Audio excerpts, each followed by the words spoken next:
Krishna, Hare Hare, Hare Rama,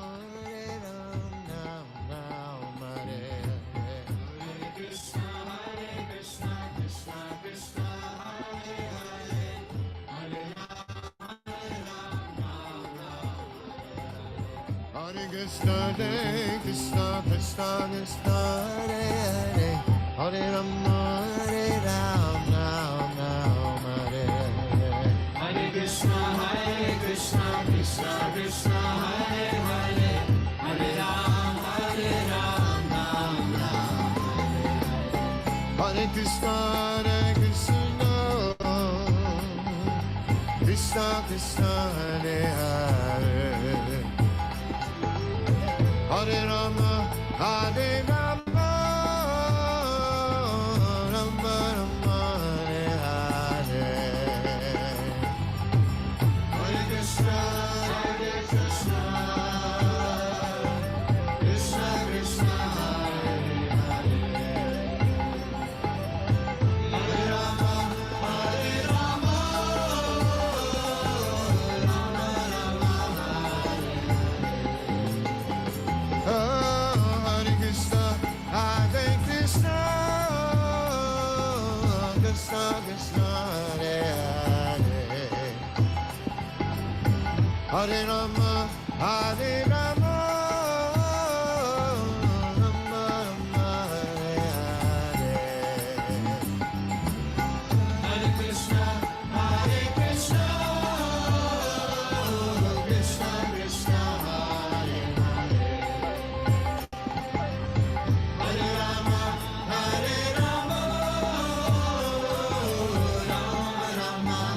Hare Hare. Krishna, Krishna, Krishna, Hare Hare, Hare Rama, Rama, Hare Hare. Krishna, Krishna, Krishna, Hare Hare, Hare Rama,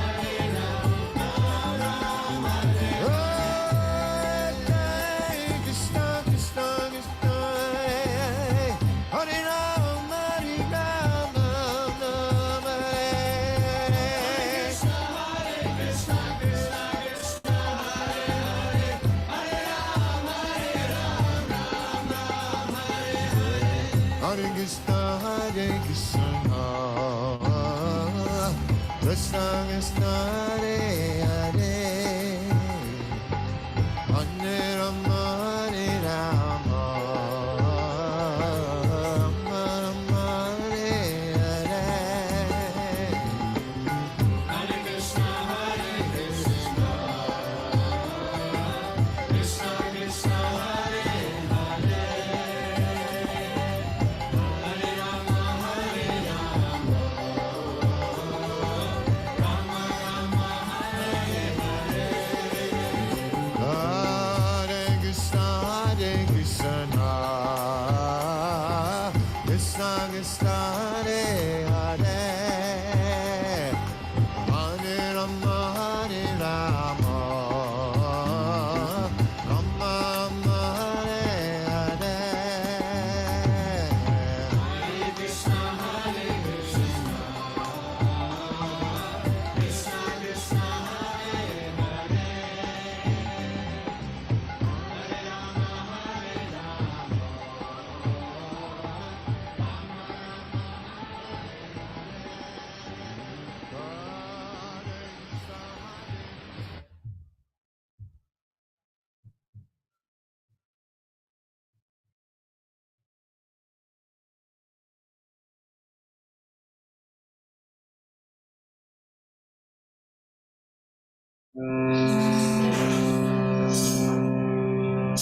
Oh.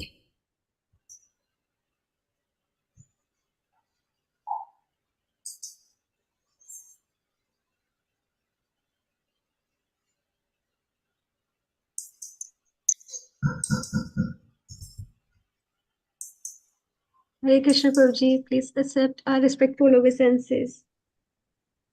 Please accept mine. Oh, good, Prabhupada.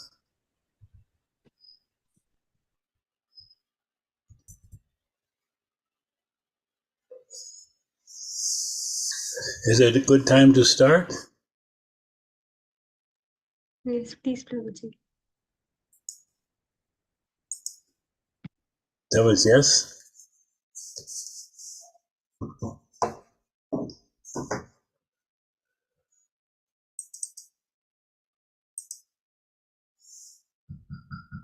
Oh, okay.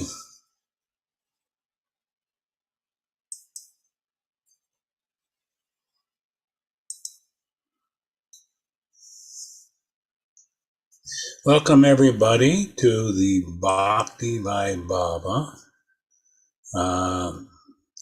Srimad Bhagavatam, Canto 4, Chapter 31.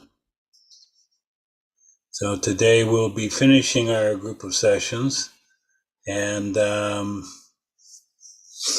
hopefully everyone has gained something from this. I think right now I wanted to start with the prayers of invocation and welcome you all. Thank you for coming. Om Akanatimarandasya Gananjana Shalakaya Chakshur Unmilitam Jena Tasmai Shri Gurave Nama Shri Chaitanya Manobhistam Stapitam Yena Bhutale Swayam Rupakadamayam Dadati Swapadantikam Vandeham Shri Guru Shri Yuta Padakamala Shri Guru Vaishnavamscha.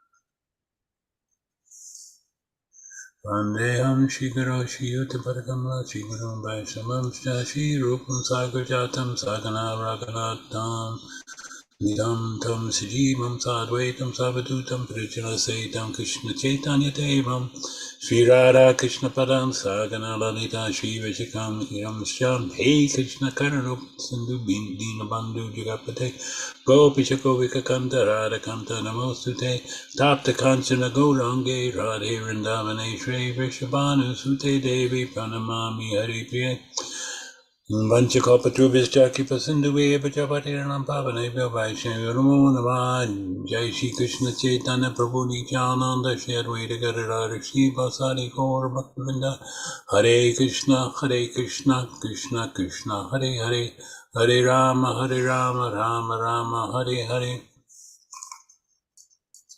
Om Namo Bhagavate Vasudevaya Om Namo Bhagavate Vasudevaya Om Namo Bhagavate Vasudevaya Shushu Shradhanasya Vasudeva Kataruchi Syanmat Sevaya Vipra Punya Tirtha Nishevanat Shrinvata Svakata Krishna Punya Shravana Kirtana Vidyan Antasto hi abhadrani vidunoti suritsatam nastaprayeshu abhadreshu nityam bhagavata sevaya bhagavati uttama shloke bhaktir bhavati naistaki Krishne swadamo pagate dharma jnana dibi saha kalau nasta drisham esha purnako dunoditam.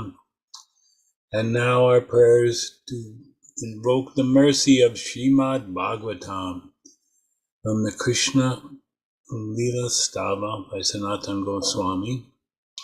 Sarva Shastadi Puyusha Sarva Vedaika Satpala Sarva Siddhanta Ratnadya Sarva Lokaika Dritada Sarva Bhagavata Prana Sarva Bhagavata Prabho Kali Dvanto Ditya Krishna Parivartita Sarva. O Srimad Bhagavatam, O nectar churned from the ocean of Vedic scriptures. O most prominent, transcendental fruit of all the Vedas. O you who are enriched with the jewels of all spiritual philosophical conclusions.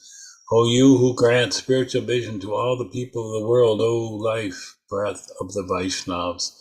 O Lord, you are the sun which has arisen to dispel the darkness of Kali Yuga. You are actually Lord Krishna who has returned among us. So, welcome everyone to our last day, and let's see what we're going to do here. We are going to share with you this. Okay.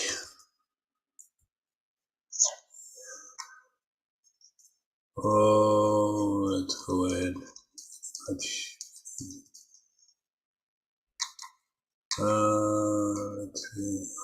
Okay.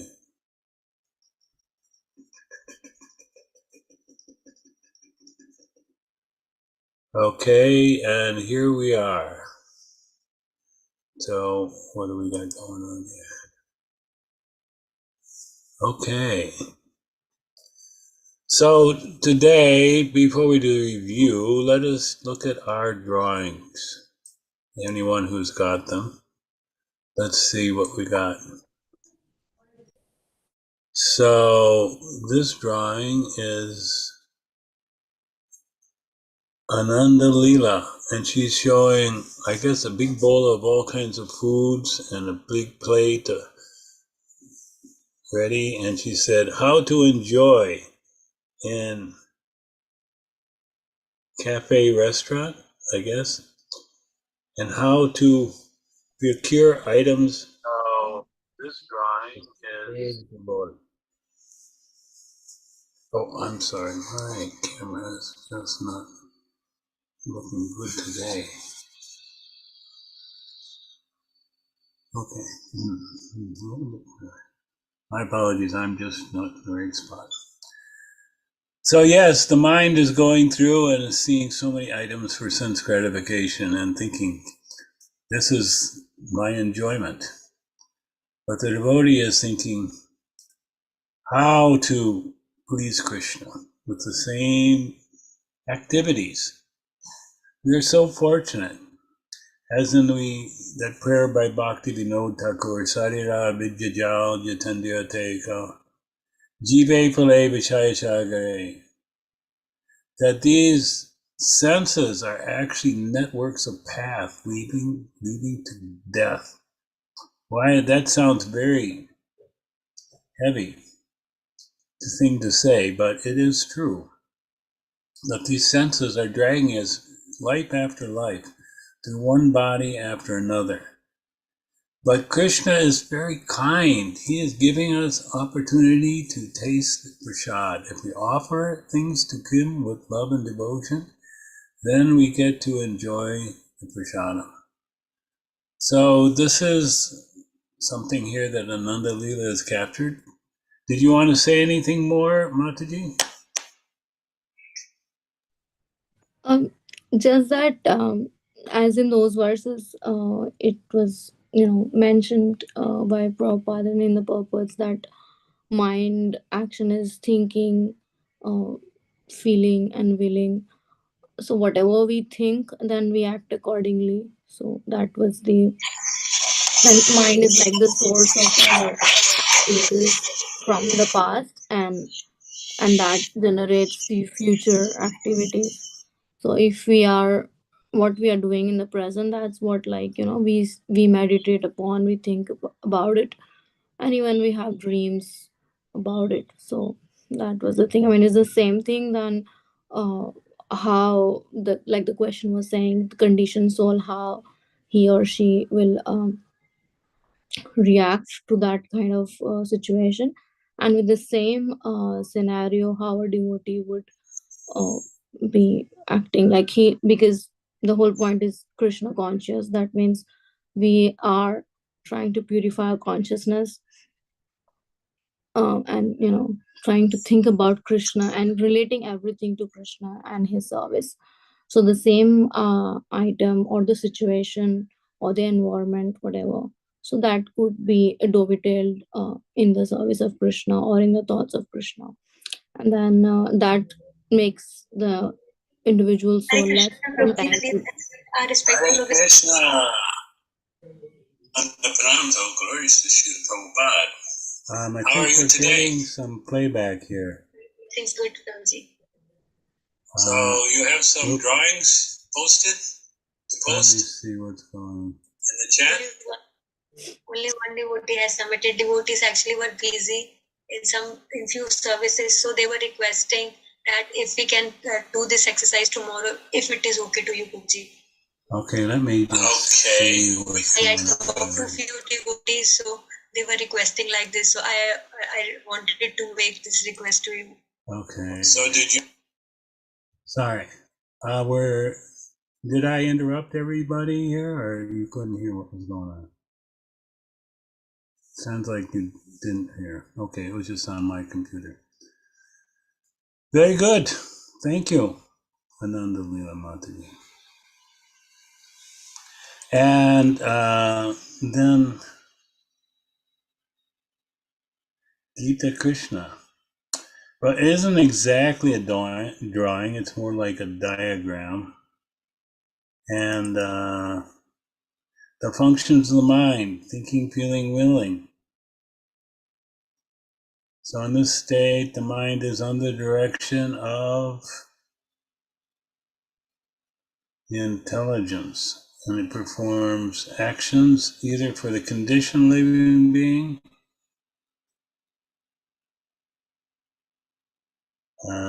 and we can see there's many different actions.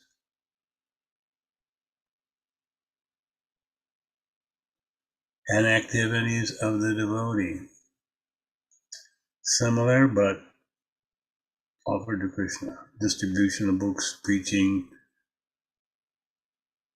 study, shastra, deity worship, so many things. And I'm not sure all the things he said on the conditioned side. A little hard to read. Lamentation for past activities. Desire for future material sense gratification. Getting caught in karma bandhana and acquisition of different types of bodies. So like this. Yes, these are the basic activities. Very good.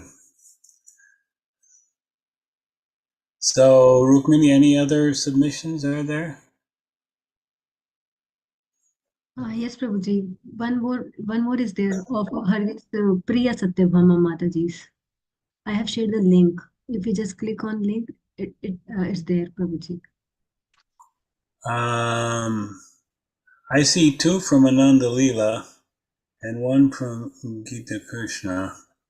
Where's the other one? Okay, I share again.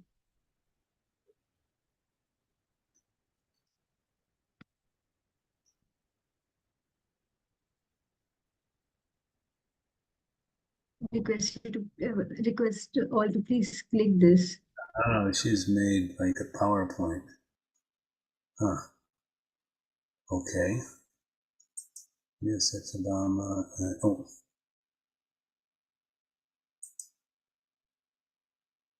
Now let's see.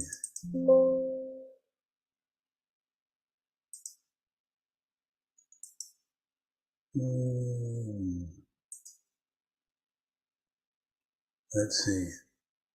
What she says. Conditioned soul and oh, she's done a very extraordinary thing here. So there's the thinking, feeling, and willing, which you're familiar with. Conditioned soul, sense gratification, fulfillment of desires. The center is I, collection of wealth, increasing their own status. The devotee is focused on service, fulfillment of Krishna desires. The center is Krishna, and he's opening temples, preaching Sankirtan, etc.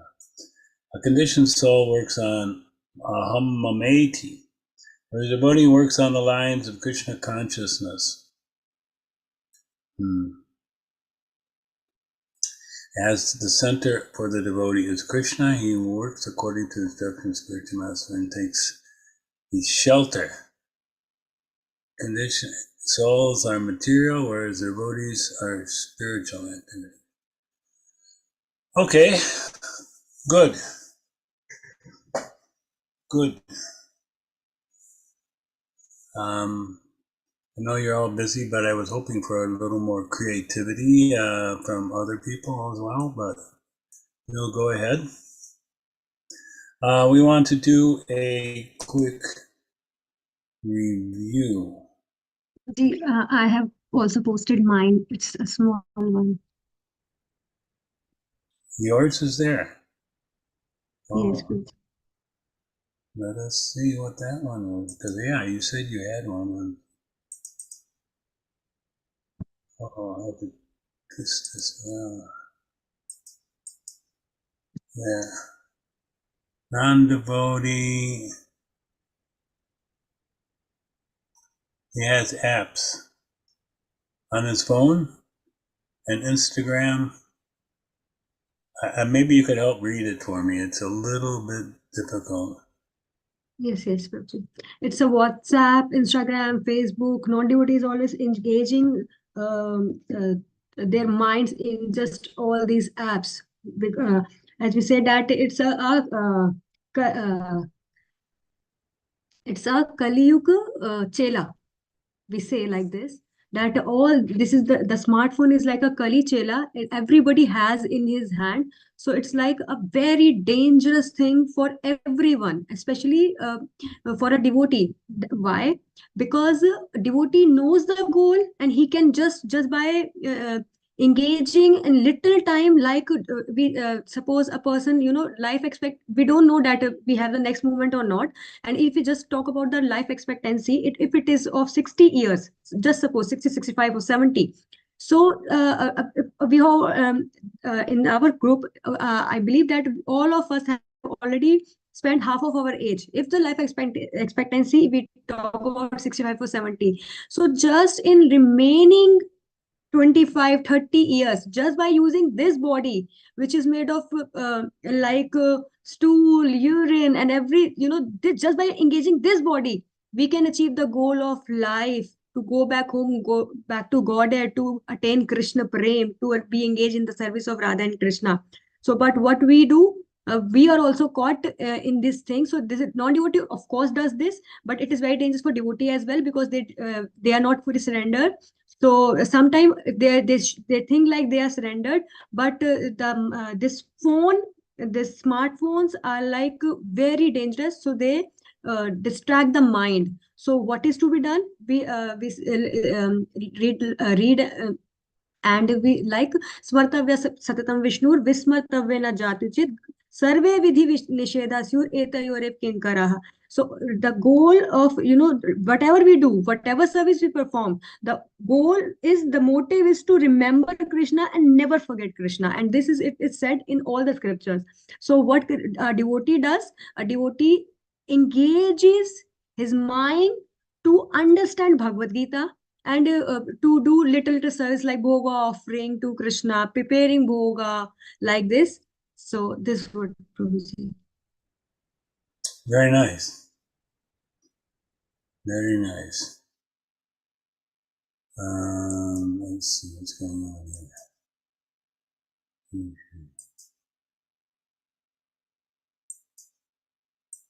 Oh, okay. Let me see.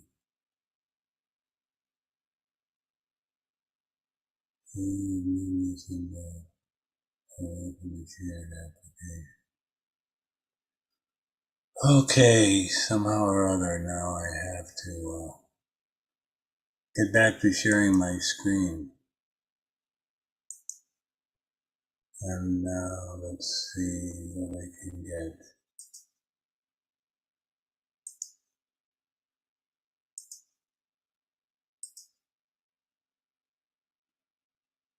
Oh, no, that's not it. Sorry.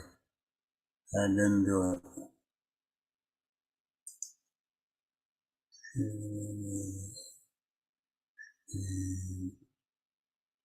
Oh, okay. Give me a minute. Something isn't the way it's supposed to be.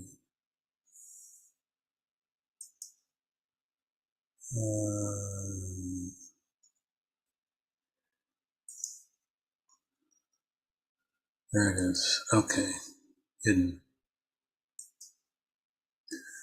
So, yesterday, can anyone mention some things that you recall from our meeting about the Prachetas meeting Lord Vishnu?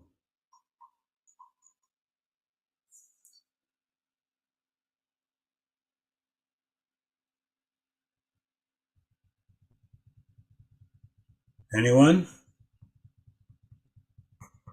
Hare Krishna Prabhuji. When the Lord asked the benediction from the Parchetas, then they didn't ask for any material benefit, and they asked for the association of the devotees. Very good. And they had a conclusion. Because Krishna is unlimited, what should they do?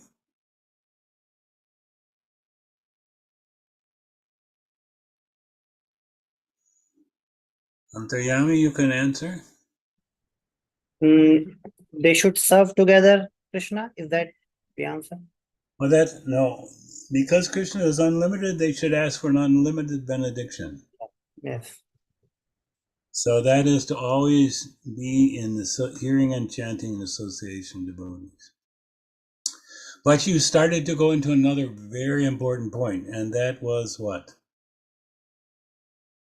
What did the Prachetas do that pleased Krishna so much? Cooperate with each other. Yes, cooperate. They were cooperating, and then Krishna was pleased to give them all kinds of benedictions because of that cooperation. Sometimes we don't see that. We think, oh, if I cooperate, then I lose, they win. I don't get what I want. But actually, it's all for Krishna. And they may, and it's actually normal, part of being a living entity, that we may have different opinions on how to serve Krishna. Or what is the best thing? But cooperation means together. We work together to please Krishna. Prabhupada gave an example about the father who comes home and he has 4 sons, and each one is pulling one arm, one leg, different directions, and the father is suffering. He's not very comfortable because they're all fighting who is going to get the attention. Yes, Rukmini, please, you have your hand. Yes, Prabhuji. Prabhuji, one point from yesterday, it was like Ghoshanandi. So Ghoshanandi is one that who preaches all over the world to please Guru and Krishna. So this. Yes. And therefore, this is better than a Bhajananandi. Yes. So, I don't mean to be too personal, but which one are you? You're a Ghoshanandi because you're there engaging in preaching to so many people visiting Vrindavan. And this way, the effects are felt all over the world. That's a very nice service. One thing just like I heard that there is only one difference between Ghoshanandi and Bhajananandi. There can be the one main difference between Ghoshanandi and Bhajananandi is Ghoshanandi also does the sadhana. Bhajananandi only does the sadhana. The difference is that the Ghoshanandi does his or her sadhana among all the devotees. And the Bhajna Nandi does his sadhana in just a small small house, a small room, a small hut like this. So this is the only difference. Of course, our acharyas, we see that our acharyas were Bhajna Nandi, but they preached from their acharan. So like this. Of course, we have to know that in ISKCON, all activities are considered by Prabhupada to be preaching. Not that those who are pujaris are somehow lacking something, but they are decorating and serving the deity, and this is being felt by so many devotees. I know here in Alachua, most of you probably have never been here, but we have living on the property only maybe 15, 20 people. Some are grihastas. But for the deity seva, we have more than 70 pujaris. And they have so many people that one person will do the artik, Mangal artik, another group will come in and take off the deity dresses, another one will come and bathe the deities, and then a third one will come and put on the new cloth. And they have 3 sets of deities, actually 4. So each one has their own pujaris. So in this way, so many people are serving the deities simultaneously. I'm sure you all have some situation, but and here the pujaris, they compete. They make the flower garlands themselves. They buy special ornaments and other things to decorate the deities and the altar. So every day is like a festival. It's kind of amazing and very, very beautiful. So by such service, great preaching is done. Anyone else want to share some other thoughts?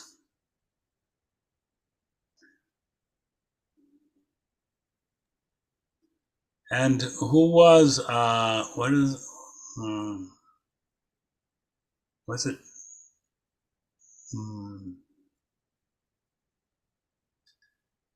Who is who did Prachetas marry? Marisha. Marisha. And who was she? She was the daughter of Parmalocha and Canto. Yes. And who was she raised by? The trees. The trees. And when she was hungry, who fed her? Chandra. And how many husbands did she have? 10,000. 10,000. We cannot imagine. We cannot imagine. The Pandavas, they had one wife or 5 brothers. And we know that Draupadi was with each husband 1 month. And it would switch. And when she was with that husband, no one else should bother. And there was one story one time, somehow Arjuna had to interrupt. And does anyone know that story? So many scholars here, somebody must have seen it. If you know, just speak. Hare Krishna, Prabhuji. He was Yes. condemned to. Yes, Go yes, ahead. please get the. No, Yes, yes. please go ahead. Okay, Rukmini, you're first. Prabhuji, it happened like one time there was an emergency. In an emergency, the Draupadi was with Yudhishthir Maharaj and Arjuna had to go. So he went inside and this he okay. He gave his message. Yes, yes. And then he had to accept some austerity because he broke the rule. So what happened? What was that austerity? he had to go away. He had to leave. And he went to a far distant area. Was it Nepal? Does anyone remember? And then he married the daughter of the king there. I can't, some reason I can't remember that wife's name, but maybe some of you do. Come on, all you scholars. Krishna, Arjuna's wife.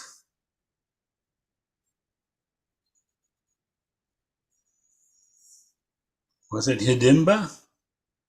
No. Yes, it's Hidimbi. Hidimba was the brother, And he and married the lady him? was Hidimbi. No, Hidimba was the wife of Bhim, Hidimbi. not Arjun. Yes, she was the wife of Oh, Bhima. right, yes.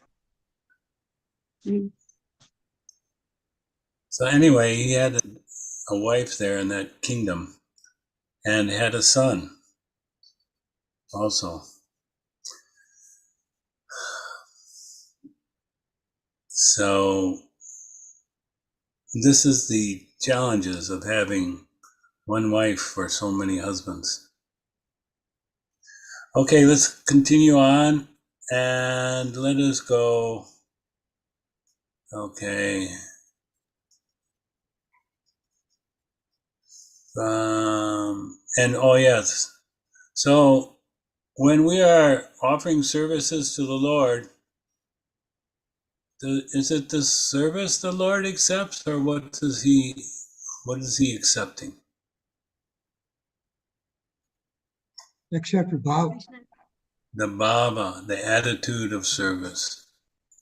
So this is very important, that our attitude has to be to please the Lord. That will make the service acceptable. Not that I just have some duty, all right, I have to cook now, all right, I have to clean, or I have to do this or that. One of so many things I have to do. No, we should be doing it for the pleasure of the Lord and pleasure of the spiritual master. So what was the benediction that the Prachetas wanted ultimately? Association of pure devotees. Yes, definitely. And pure devotees, and what were they doing? They are always engaged in serving Krishna. Discussing Krishna's pastimes. Very nectarian.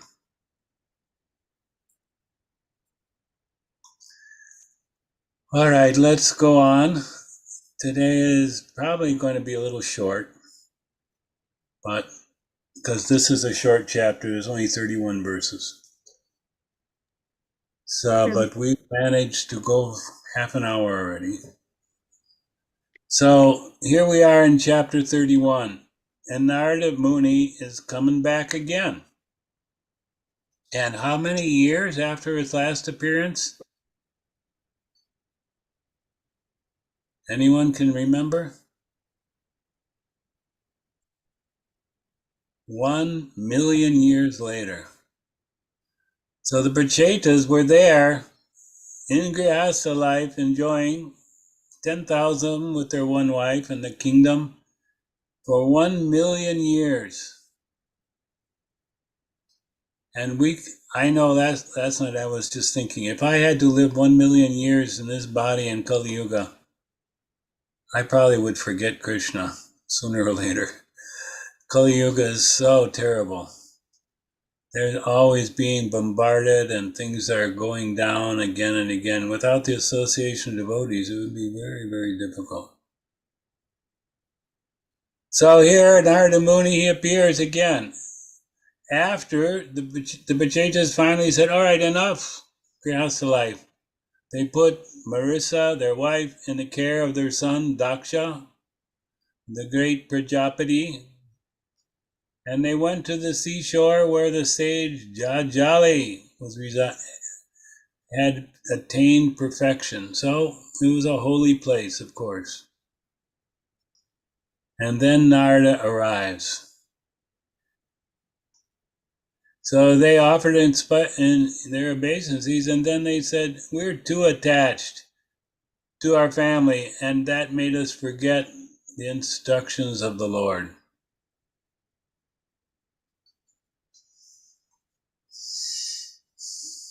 So family life is like that.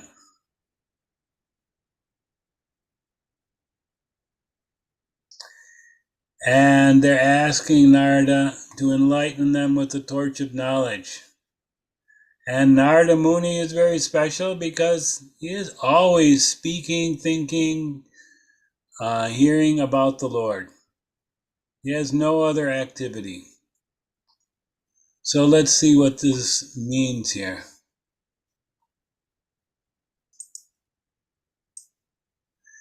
Great Chaitas lived at home for thousands of years and developed perfect knowledge and spiritual consciousness.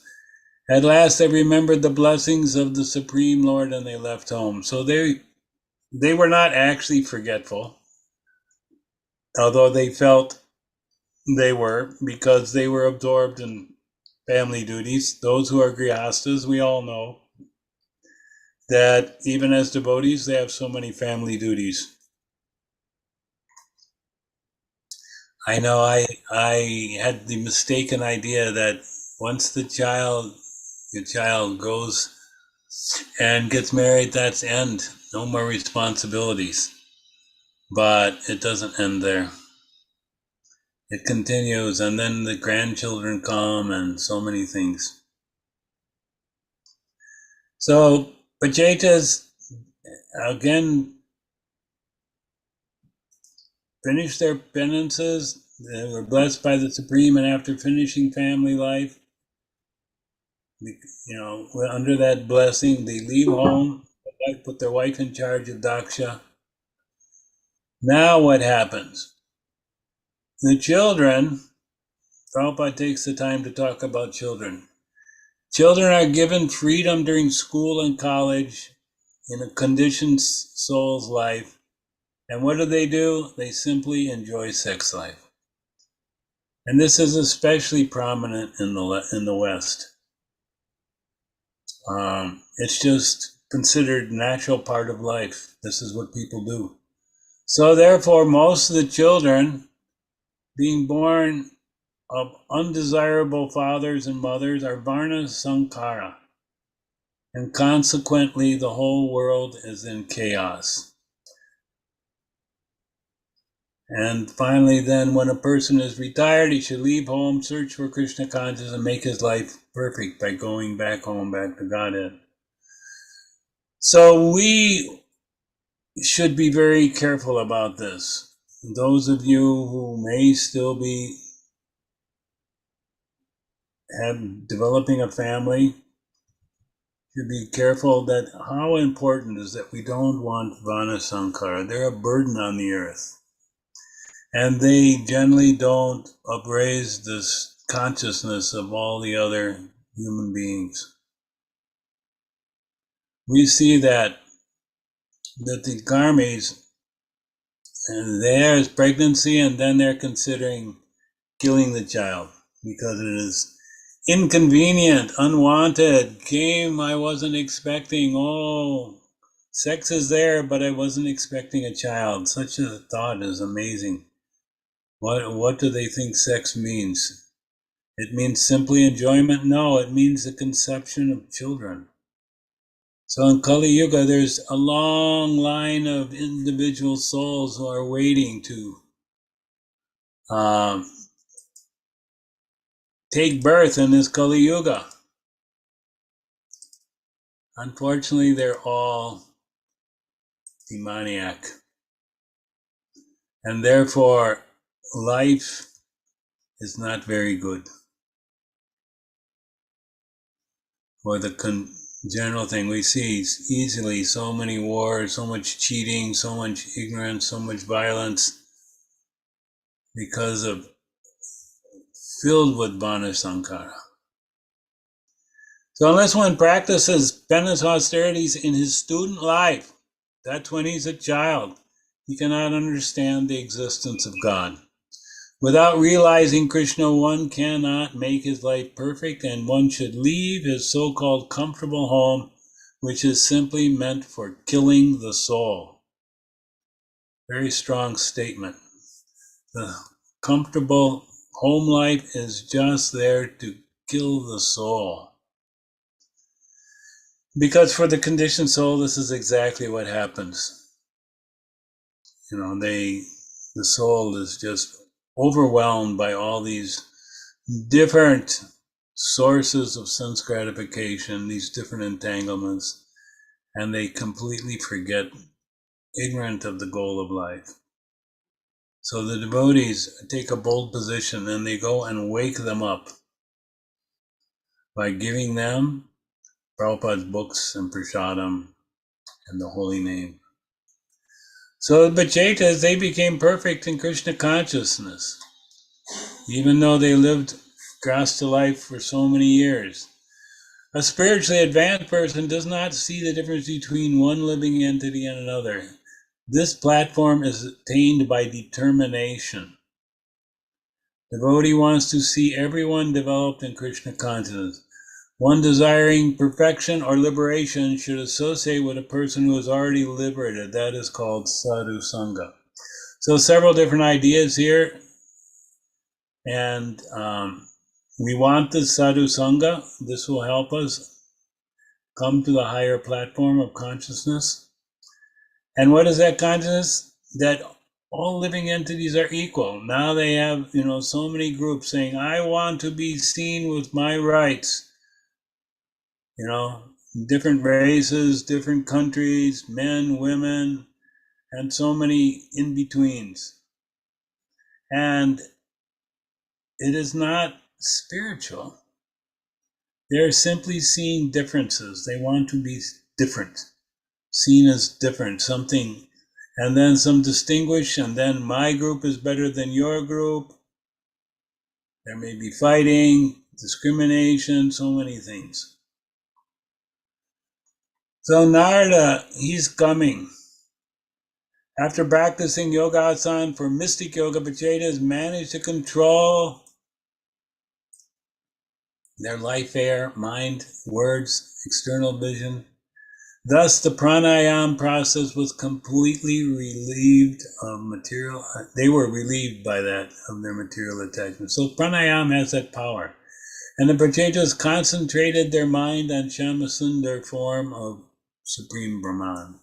Unfortunately, these days, this pranayama and yoga, people have no idea what is the purpose of it. In fact, I saw one advertisement, I think it was yesterday, come join our yoga group. It has no spiritual messages, which is like ridiculous, because that is the whole meaning.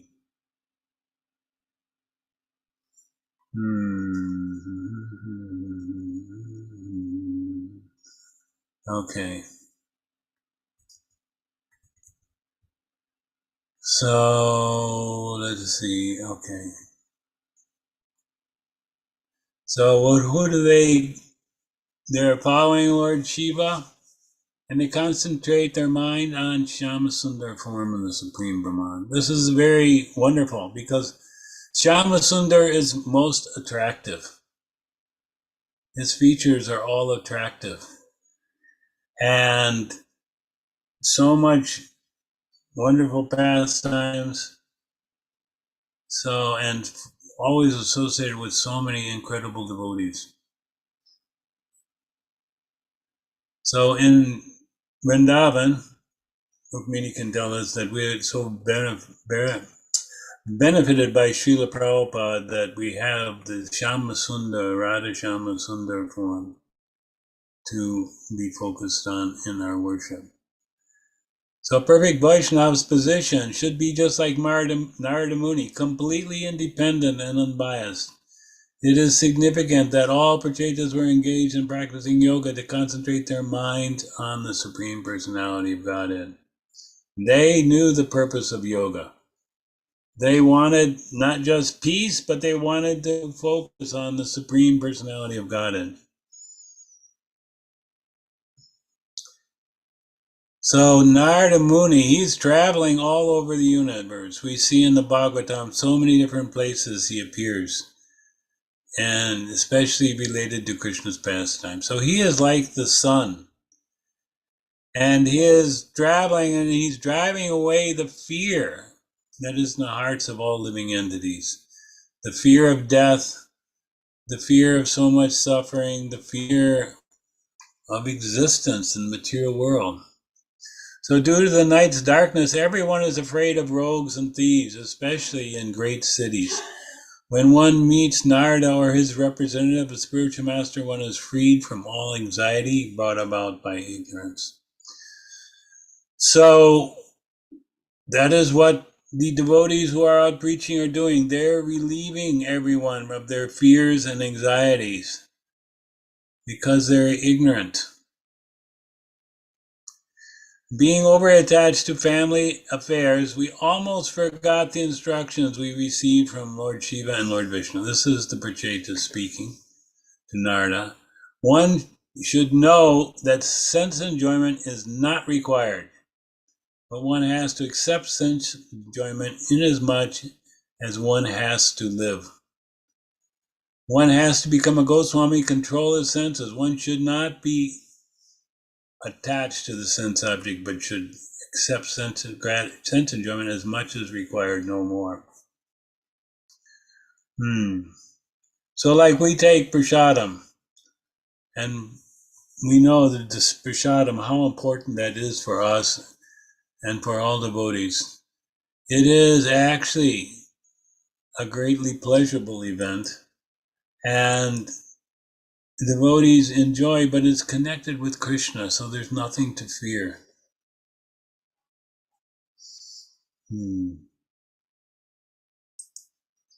Everyone should be interested in getting out of the material clutches. Everyone should approach the saintly person to be enlightened in this connection.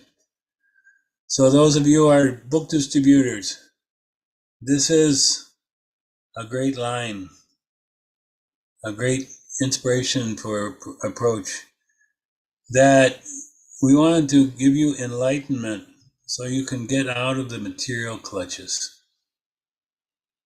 That is our purpose. We don't want anything else from you. This is devotee's motive. So here we have a verse given in the Bhagavatam. Narada uvacha tajjanma tani karmani tadayustan manovacha ninnam yena hi vishvatma sevyate harit ishvara. The great sage Narada said, when a living entity is born to engage in devotional service of the Supreme Personality of Godhead, who is the Supreme Controller, his birth, all his fruitive activities, his lifespan, his mind, and his words are all factually perfect. So this is the perfect life. And this is the opportunity that we are taking, and this is the opportunity we give our children and all those we come in contact with. So Narada, what is his position? He has no other business than thinking of Krishna, preaching about Krishna, talking about Krishna. If one possesses Bhagavan within his heart, always, he does not automatically possess all. Does he not automatically possess all opulences? So this is an interesting statement. Because the devotee has Krishna in his heart, therefore he also has all opulences. So you're all very wealthy. And be very charitable. Give this wealth to others. The spiritual master is accepted directly as the Supreme Personality of Godhead because he possesses the Supreme Personality of Godhead within his heart constantly. So he has within his heart these dust particles from the lotus feet of Krishna. And by associating and inquiring and serving the spiritual master, these dust particles become sprinkled on us. And we become eligible to go back to Godhead. When a living entity engages in devotional service to the Supreme Personality of God, who is the Supreme Controller, what happens? His birth, his fruitive activities, his lifespan, his mind, his words are all factually perfect. So everything he's doing, everything about his life becomes perfect because he's serving the Supreme Personality of Godhead. So now Prabhupada mentioned Aryans. Aryans means the topmost civilization. Among Aryans, one who engaged in devotional service of the Supreme Lord is most successful in life. The word Nrinam indicates that lower animals are not expected to engage in devotional service. Activity is successful if it results in serving the Lord. And when our senses are engaged in that way, we attain bhakti. So again, this is very important that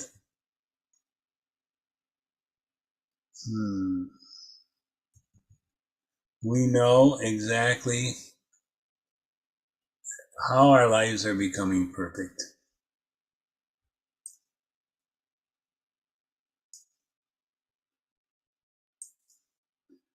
So, 3 types of births. One is by a pure father and mother, by semen. Second, initiated by the spiritual master, Savitra. Third is Yagnika, the worship of Lord Vishnu. So by worshiping Lord Vishnu, it's again another birth. A little tendency to become Krishna conscious, and he should take that, given that chance to elevate himself. So when somebody has a tendency for Krishna consciousness, give him that opportunity to render transcendental service. Unless one becomes, when one becomes a Brahmin, we were talking about this yesterday briefly, or Dvija, is done by an initiation process. Unless one is twice initiated, he is not allowed to enter the kitchen or deity room to execute duties. Unless he meets all the Brahminical qualifications, he cannot be accepted as a Brahmin. So Prabhupada had this standard that he had Brahmin initiation so that we can properly, authentically serve the deities, cooking for the deities, preaching the Srimad Bhagavatam and Bhagavad Gita. So now, going forward, 3 types of births. Without bhakti, the following are useless. Kim janmabhi stribir veha shokra sabitra yagnaika. The 3 births, we just mentioned them. The activities of the Brahman are instructed in the Vedas. The humans have a certain life to be engaged. They should engage in Vedic education and practice austerities. Power of speech, mental speculation should be eliminated. Like this. He has so many facilities. So without God realization, so many things are useless. Mystic yoga, analytic study of matter, renounced order Vedic study, other auspicious acts. Anything that doesn't help us realize Lord Hari is useless. Now, why is that said useless? Because if one has to take another birth, then his actions in life have no value. no substantial result. Simply engaging him again and again in birth and death. So Krishna is the source of all self-realization. Service to him is most auspicious.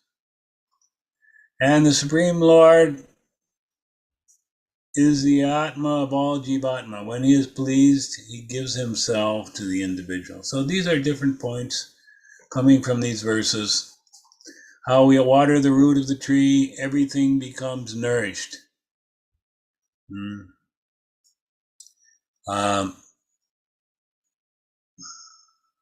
If we simply water the leaves and branches, that will not be sufficient. Supplying food to the stomach enlivens all the senses and limbs. It's not that Prabhupada gives the example. You just put the food in the hand and you mush it around. That will not bring any satisfaction to the body and the senses. So by worshiping the Lord, the demigods are pleased. All living entities are pleased. And this is the essence of devotional service. Sometimes in our preaching, we come across people who are by custom, by tradition, are attached to worshiping the demigods. So we must explain to them that by worshiping Krishna, all that worship is automatically fulfilled. And the results, the permanent results, are acquired by the living entity. So what are we saying here? No one understands Krishna. Okay, no one is understanding Krishna. Without devotional service, what is the meaning of severe austerities? The process of, hearing, the power of speech, mental speculation, elevated intelligence, strength, power of the senses. What is the use if there's no devotional service? How many religious systems are there wherein the penances and austerities are greatly stressed, but at the end, no one understands Krishna. If the senses cannot help him attain the highest perfection of life, the realization of the Supreme is all useless. So Ananda Lila had a question or a hand raised there for a moment, and now it's gone. Is there something on your mind? Yes, Prabhu. What is the difference, the three births, which is discussing the verse number 10, what is the difference between the second and the third? Well, the third, it means you're actually engaging in the yajna. You're not simply initiated as a Brahmin, but you're actually doing the yajnas. So there's some benefit to the performer by the performance of yajna. And that is a refreshing new birth. Doesn't give a lot of information about what that means. If you research that, maybe you can tell me more on the answer. Thank you. But we are performing yajna. What yajna are we performing? Harinam. Sankirtan Yajna. Harinam. That's Sankirtan. And so that revitalizes the living being, gives him a spiritual birth.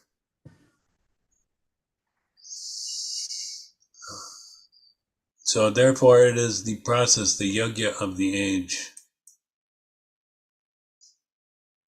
Then Prabhupada makes an interesting statement. He says that merging into Brahman requires a touch of devotional service. Karma, Jnana, Yoga, Bhakti is required in all of these.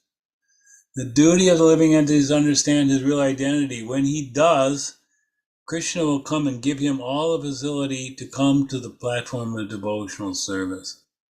And the last one comes to Bhakti Yoga. Self-realization or realization of absolute truth cannot be achieved. So we know that realization ultimately means realization of Bhagavan. not just Paramatma or Brahman. So that realization requires bhakti. One cannot know the Supreme Lord in all fullness without bhakti. That is obviously explained by Krishna himself in Bhagavad Gita. Can anyone quote one verse from Bhagavad Gita that indicates?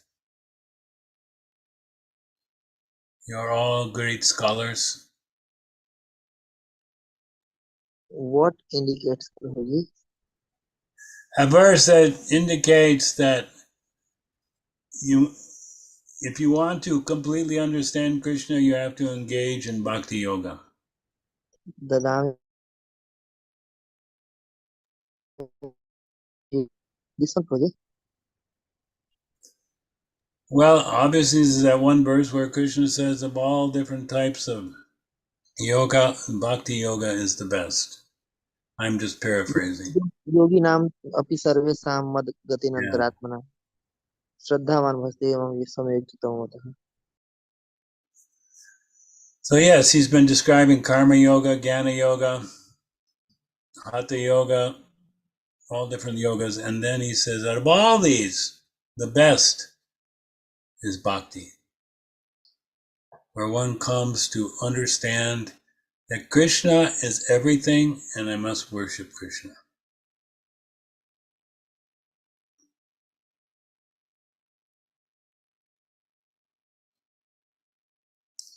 Let me see. Sorry, I have to just check here.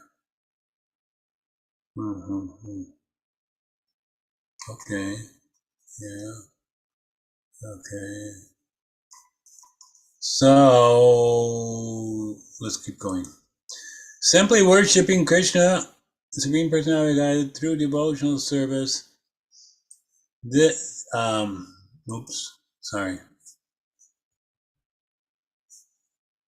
Through devotional service, what will happen? Automatically, the demigods are satisfied. So you must find that a very important point to explain in your preaching work. Krishna is the root of everything, and by supplying food to the stomach, we satisfy the senses. So creation and dissolution.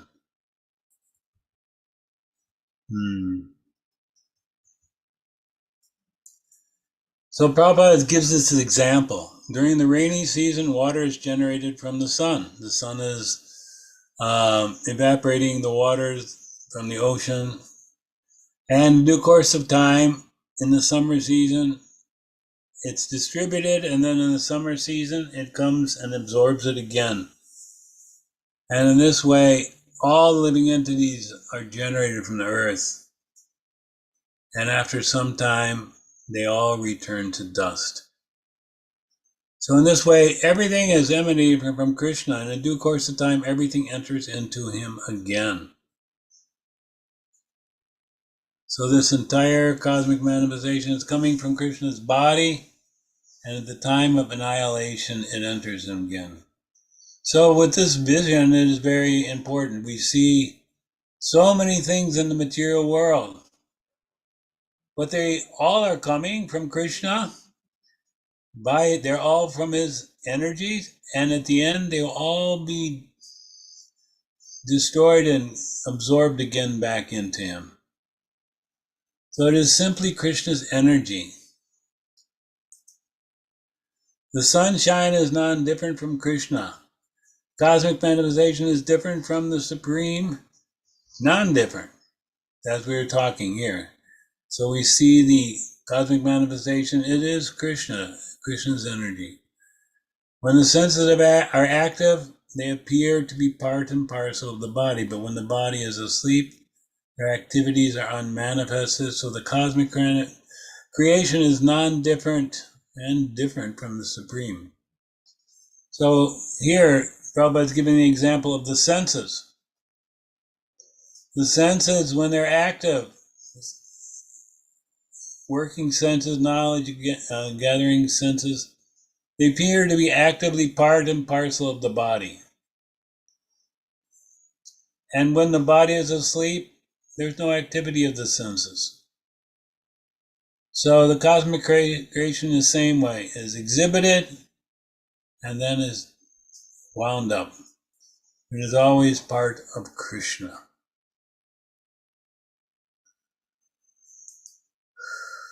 Very helpful thing to understand when we are explaining, especially to the preaching. People don't understand how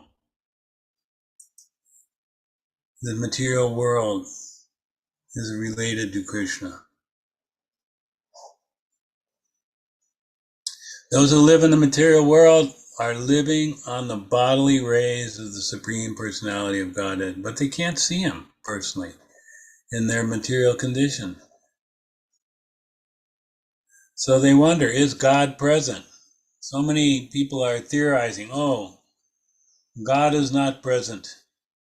He has gone away. He is far away, some distant heaven, and He can't see, doesn't know everything that's going on.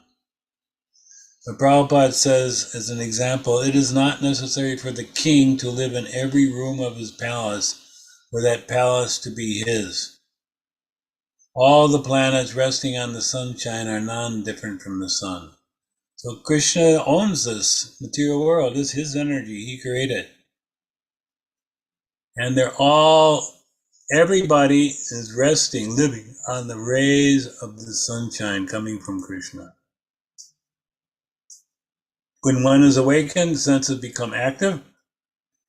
Similarly, the cosmic creation sometimes manifests and sometimes unmanifested. When the cosmic manifestation is dissolved, is a kind of sleeping condition, inactive state. So we know at the time of dissolution, the whole cosmic creation is wound up and re-enters the body of Vishnu. And the living entities become inactive. And then at the right time, Krishna wakes them up, and their desires, then the material world is created. So they have a place to fulfill all their desires.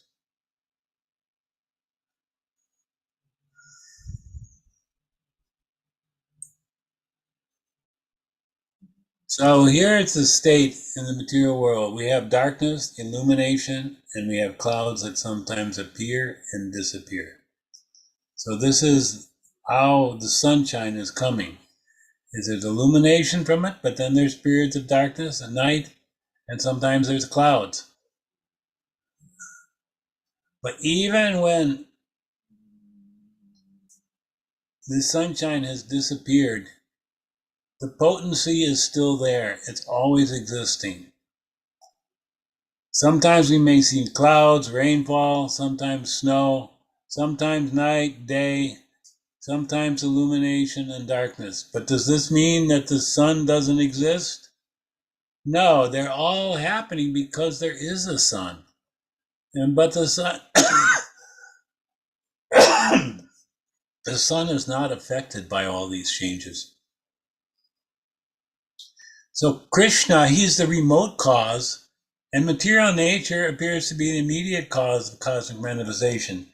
But the material scientists, they get all confused. They think that material nature is producing everything. They think life is coming from material nature, interaction of different chemicals and different elements. But they are not correct. So Prabhupada lists 3 causes of creation. Time, we know that the time element becomes active, then creation will happen. Then the ingredients of creation have to be present. Krishna is providing all those ingredients.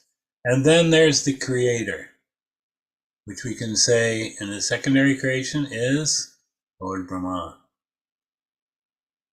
So Narada Muni is now talking with the Prachetas. They're aware of all these different features of the universe and the sources of creation.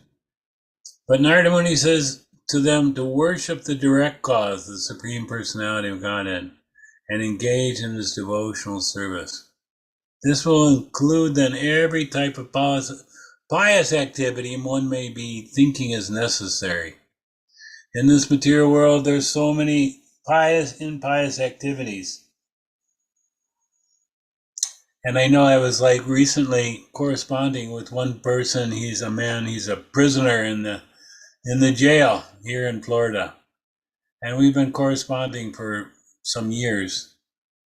And then he is asking me, he's saying, because of my crimes, my sins, I want to atone. I want to perform some penances.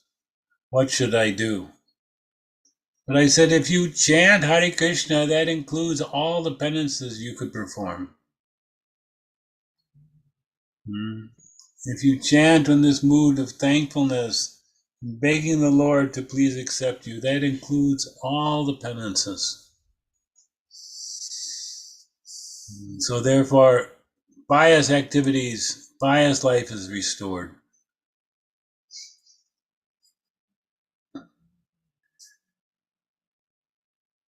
So here we see by showing mercy to all living entities, being satisfied somehow or other and controlling the senses, one can quickly satisfy the Supreme Personality of Godhead.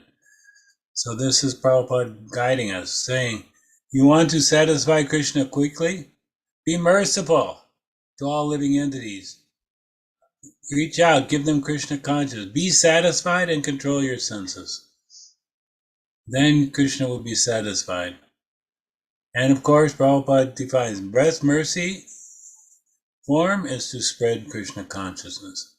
Those who are actually learned and advanced in spiritual understanding should preach Krishna consciousness all over the world so that people may take advantage and make their lives successful. Everyone can benefit spiritually by chanting the Hare Krishna mantra.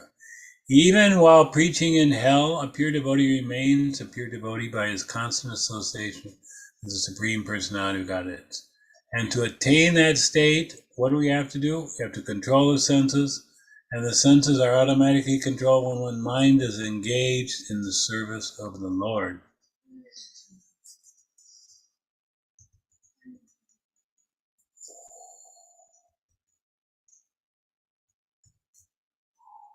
So here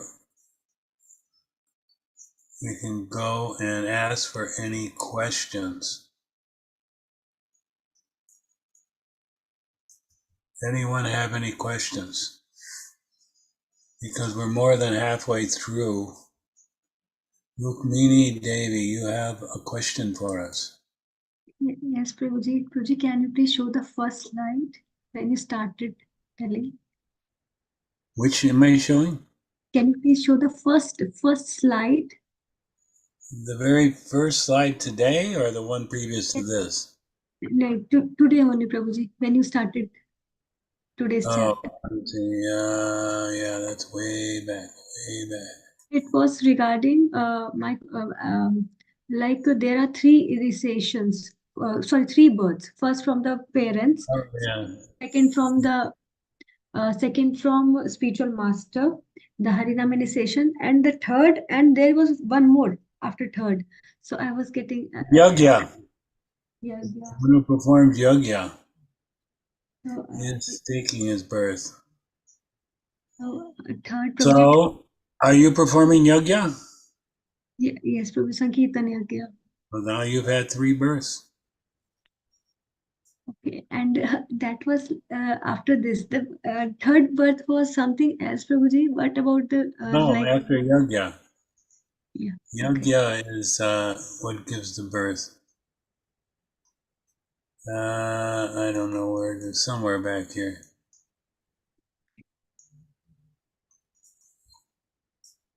No, it's further up.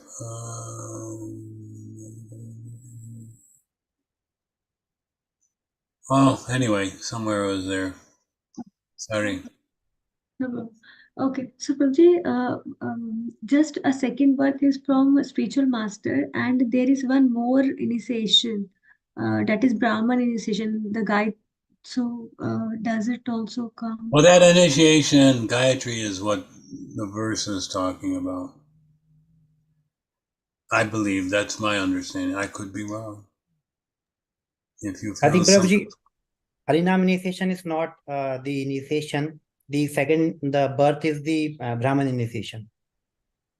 That's generally the understanding, yes. Yes. And the third is then the Sankirtan, Yagya. Third Yes. is yeah. Okay, thank you so much. Thank you. I think it's a relatively minor point, so don't worry about it. So, Hare I Krishna, think, why Prabhuji. don't, yes? Someone speak? Prabhuji, yes, Prabhuji. Amrendra Hardas, Prabhuji. Yes. May I- What? Prabhuji, my question is that in yellow said Prabhuji, being satisfied some or the other and controlling the senses from sense enjoyment, we can quickly please Krishna. So please speak something more, Prabhuji, on this line. That many times Prabhuji, we are not satisfied what we get by our destiny, and when we see that this devotee got so much, this devotee got less much, so we jealous by that devotee, and we means me myself not satisfied by seeing others opulence. So please see and please say something on this. So you're feeling sometimes you're not getting enough mercy. Or someone may be feeling like that.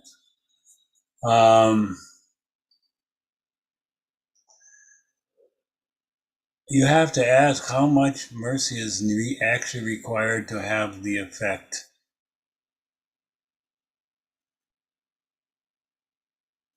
There were examples, Prabhupada's personal servant,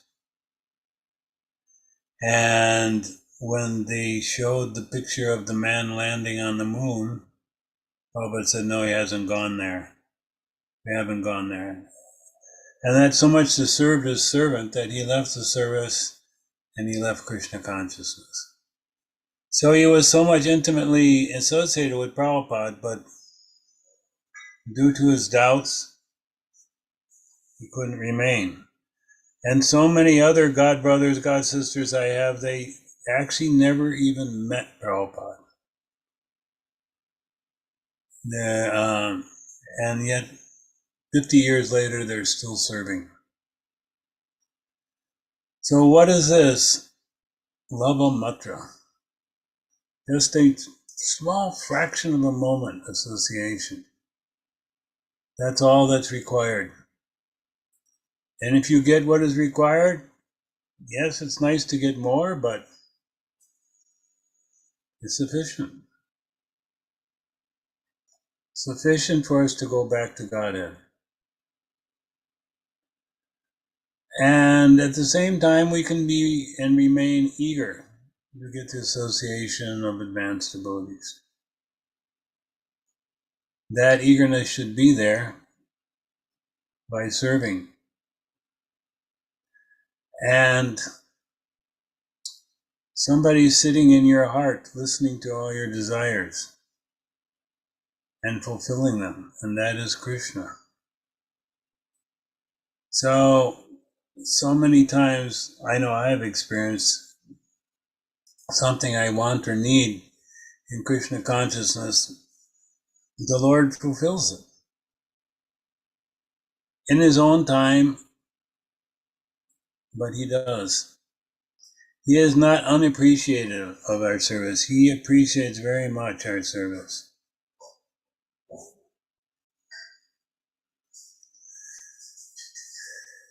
So it is not really proper that we should feel envious of others who are getting apparently more mercy. But actually, I remember the mood when Srila Prabhupada was there with us, and he had his servants, and the servants are still, some of them with us and traveling and speaking, like Shruti Kirti Prabhu. and Shyamasundar Prabhu and others. Harisari. And when as devotees would come back from serving Prabhupada and visit some other temple, devotees would just gather around them and just ask them, oh, what does Prabhupada do? What did he say? They just wanted to know, that's all. They weren't like, oh, you have served Prabhupada. I couldn't serve Prabhupada. This is terrible. No, they just wanted to know. They just wanted to hear. They just wanted to be able to serve or appreciate. Devotees, sometimes they have different desires. I remember one godbrother told me that like in the LA temple, Prabhupada would come out of the temple after Bhagavatam class, and devotees would all line up and they would all be kneeling, hoping the Prabhupada would just touch them or something. And so the ones at the beginning of the line, Prabhupada would just pat them on the head. Then they would go out of the line after Prabhupada went further, and they would go around and they get in the back of the line again. So again, Prabhupada would see them. So this is a natural thing, to be eager for that association. This is a healthy sign. But it should not be carried to envy, because Krishna can provide anything we need or not provide as he desires. This is the stage of being simply sold out to Krishna's service. Is that okay? Did I answer your question? Ji, Prabhuji, thank you, Prabhuji. And Prabhuji, one more question may I ask? How's that again? I'm asking that may I ask one more question, Prabhuji? Yes? Prabhuji, in Diksha, we got 5 things: Pundrak, Tapak, Nam, Mantra. So when taking Diksha, and fifth one is Yagya. 5 things we got in Diksha. So Diksha means, Yagya means deity worship, Prabhuji. It means several different things. We have Sankirtan Yogya. This is the Yogya of the age. Chanting Hare Krishna, and Prabhupada defined it also as book distribution. And obviously in our temples, where especially for initiation, marriage, and other things, they have the fire yagya, Agnihotra. So there are different forms of yagya.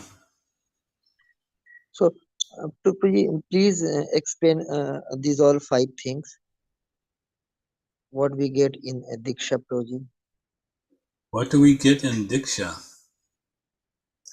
We get the opportunity, even in Harinam Diksha, to be connected back all the way to Krishna. That Krishna will now accept us. Krishna will accept our service because a spiritual master is accepted. In the Brahmin initiation, one is given opportunity to perform the Brahminical duties of deity worship, cooking for the deities, performing Agnihotra, teaching the Vedas, like that.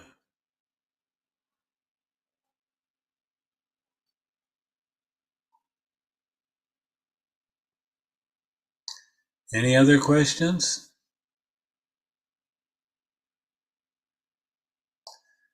So I would like to take a 15-minute break here at this point, and when we can come back and conclude. So please take time to, if you need to chant your Gayatri or other activities, take time now. We'll come back in about 15 minutes, okay? Yes, Prabhuji.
Okay, wow. Hare Krishna. Is it okay? Everyone ready to start again?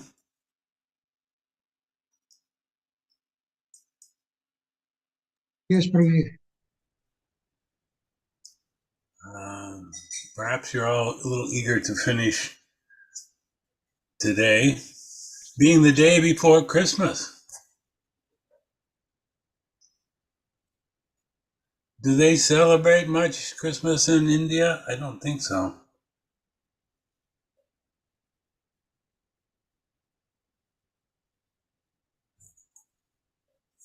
Yes, Prabhuji, in India they celebrate today also, and the main celebration will be tomorrow night at 12 o'clock. I see. Yes, in Is church, that only like at the Christian churches or something else? in Christian churches, Prabhuji.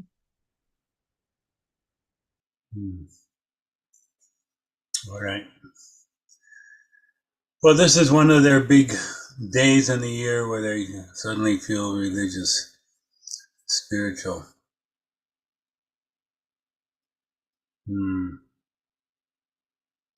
They try to remember as they say, the reason for the season, that they're actually celebrating the birth of, we would say, their spiritual master.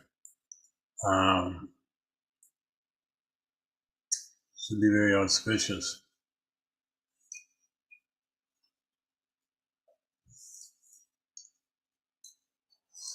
So, to refresh and begin here, satisfying the Lord by devotional service. So, here the Prachetas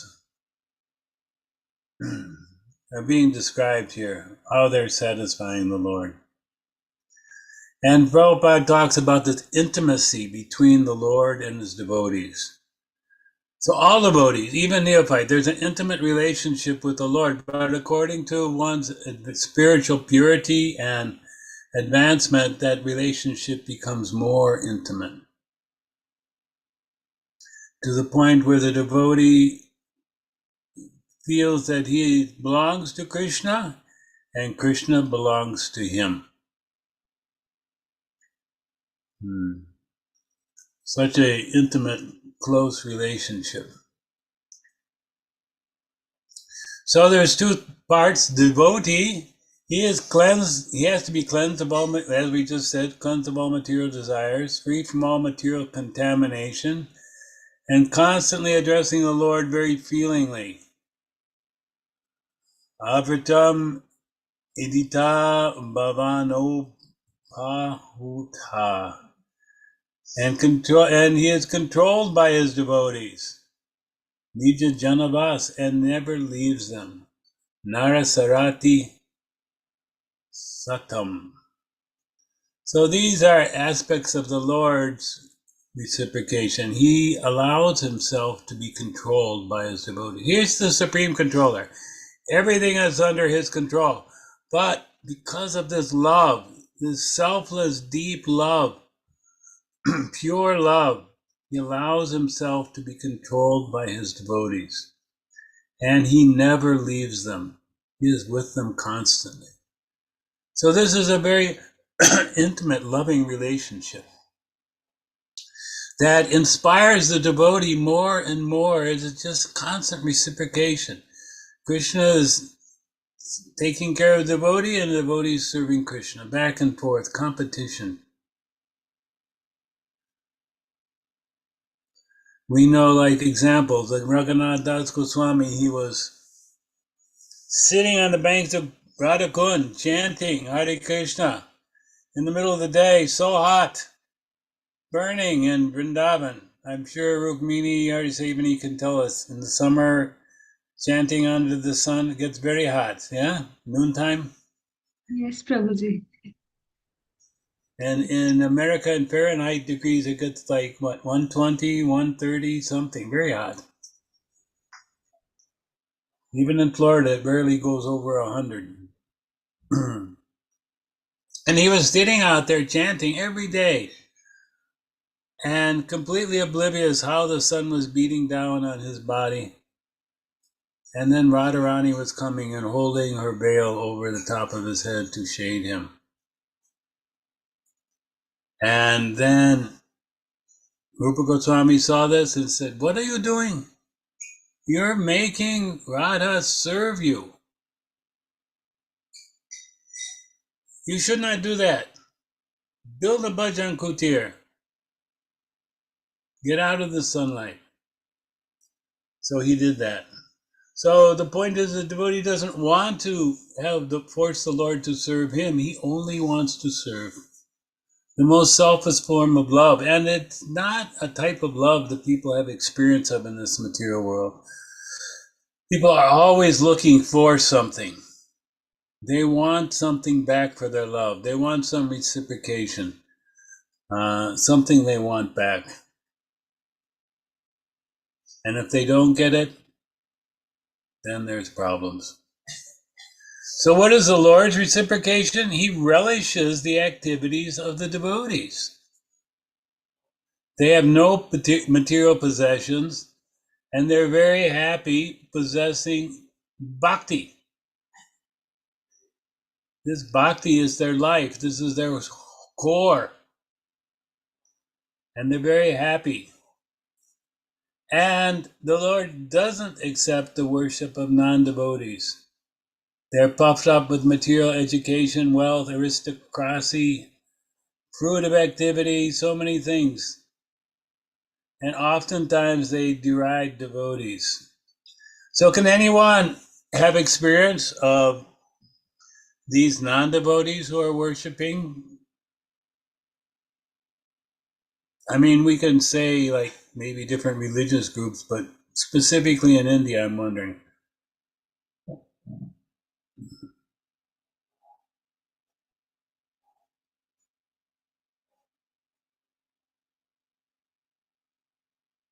No? There are no such non-devotees there? That's very good. You're living in Goloka. Yes, Lakshmi. Prabhuji, I have seen many people who says that they have faith in Krishna or they are devotees, but when any hardships or in bad time or any bad circumstances come, so they say that we have faith in Krishna, we trust Krishna, but Krishna is giving hard times to us. I mean, we are his devotees, and that is, beside that, we are in trouble. I mean, we are believing Krishna, we are following whatever is written in Bhagavad Gita, but then we are also suffering. But the devotees are like, who says that whatever the circumstances are, they just believe that this is also Krishna's mercy. So they are happy, they are satisfied in all the circumstances. But the non-devotees, they always complain. Yes, non-devotees, sometimes they're thinking, God is ignoring me. He doesn't care about me. He only punishes me if I make a mistake. And so they get a very difficult view of God, that he's a very vengeful, cruel God. Some religions, they push that idea, how vengeful and cruel. If you step out of line, even nowadays, non-devotees are very, some of the atheist people, they're criticized, how can you put your life in that kind of situation where you're worshiping somebody, you're praying to somebody, and he's so cruel, so uncaring, so harsh. And so therefore they lose their faith in God. But devotees come and they say, no, God is not like that. God is reciprocating all your loving actions. And so this concept is unknown to them. Sometimes there's people who obviously they promote this, but these other misconceptions. But the mass of people are a little innocent. They want to know that God is there and he cares about them, he loves them, and he wants to have a relationship with them. We all do. So Rukmini, Harisevani, you have a question again. No, Prabhuji, a question now you were asking, so just wanted to say one point. Sure. Prabhuji, devotees and non-devotees. Non-devotees are like those who perform devotional service for Krishna. They are only devotees, and those who say that they worship demigods, they are not devotees actually. So they are not bhaktas. They are not doing bhakti because bhakti is to be, has to be performed for Krishna only. So they might have some faith in demigods, but they are not devotees.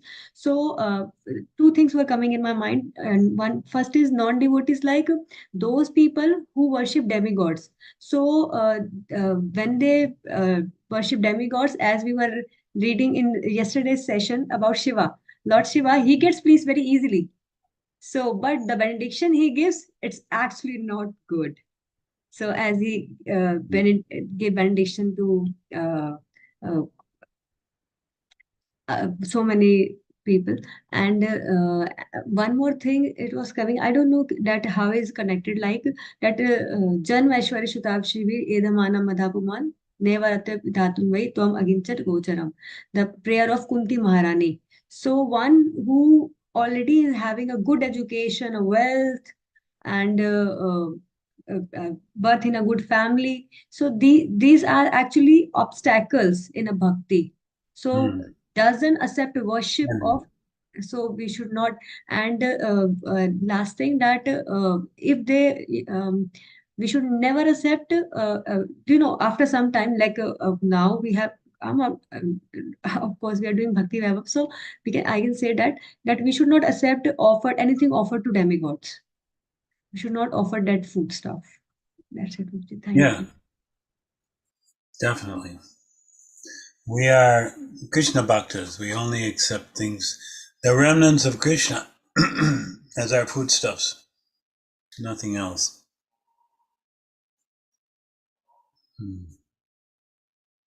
It's a little difficult. In the West, they profess to be religious, but they don't practice very well. And sometimes in India, they practice, but they don't practice correctly. So this is Kali Yuga. Where would we be if we hadn't come in contact with Srila Prabhupada's movement, Srila Prabhupada's books? We would just be just like them. We have received as such an important drop of mercy. And now to share it with others, so valuable. So the Lord is the super soul. He's a controller. He's aloof from all material interactions. And so we should worship him with devotional service. By showing mercy to all living entities and controlling the senses, one can easily satisfy the Lord. That we discussed already, this is just repetition. The Lord becomes dependent on his devotees and doesn't care even for the goddess of fortune, or kings, or demigods, which a grateful person will not worship. What grateful person will not worship the Lord? So if we're getting so many benefits from the Lord, why will we not worship him? That is the question.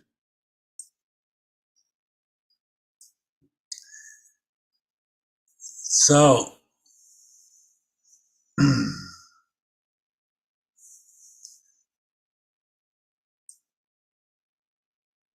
the devotee is begging the Lord, please accept me, don't kick me away. He is always thinking of Krishna, and his heart is pure, free from all kinds of desires. So in the material world, the heart of the living entity is filled with material desires. And then the yogi sees the Supreme Personality of Godhead in his heart, and as soon as the Lord is situated in his heart of the devotee cannot be contaminated anymore by the material modes of nature. When the mind is completely free from material desire, the devotee can think of the Lord constantly. So we want to think of the Lord constantly, but we have to have a pure heart, otherwise it would not be possible. And this way becomes completely dependent on the lotus feet of the Lord. Nice prayer here. My dear Lord, you are now present as the daughter with the present, my dear Lord, you are now present with the daughter of King Vrishabhanu, Srimati Radharani. Now both of you, please be merciful upon me. Don't kick me away, because I have no other shelter than you, other than you. Somehow this is the prayer of devotee, that he has no other shelter. I don't know if it's a fact, but I think I saw this in this movie that was there many years ago, maybe too long ago for most of you. It was a movie on the life of Gandhi. And at one point, he's there with his wife and he has an argument and he throws her out of the house. So after some time, he opens the door and there she's sitting outside the door. And he said, "Why didn't you go somewhere?" He said, "I have nowhere else to go. I have to, this is where I belong. This is where I stay. I have to stay." So a devotee feels like that. I have nowhere else to go. So don't kick me away. You're the only shelter. You're the only way I can find protection from the threefold miseries, from my unlimited sufferings that are here in the material world. Don't kick me away. So in this way, a devotee becomes completely dependent. Also, the Supreme Personality of Godhead becomes completely dependent on his devotee. So this is important. An example here, the Lord is invincible, and yet he is conquered by his pure devotee. So Queen Kunti prays like this, that you are conquered and overwhelmed by this loving devotion. And Krishna enjoys that. He enjoys being dependent on his devotee. We can see it. We just finished the month of Damodar, and so many examples how he is dependent on Mother Yashoda. So just as Krishna enjoyed being dependent on the mercy of Mother Yashoda, he enjoys this. He thinks himself dependent on the devotee, and that gives him great enjoyment. So this is the difference with other religious forms, other religious philosophies. Everyone enjoys the Supreme Lord, worships the Lord with great reverence. And the Lord sometimes wants to enjoy being chastised by his devotee. In this way, the relationship eternally existing between the Lord and his devotee is fixed, just like the sky overhead. So this is a continuous relationship with the Lord. He has his father and mother. The gopis are there, the cowherd boys. And they chastise Krishna sometimes. Krishna has to serve them, the cowherd boys. Sometimes Krishna is carrying them on his shoulders. Sometimes Krishna is doing so many things for them. But he enjoys this. Sometimes Krishna in his Damodar form.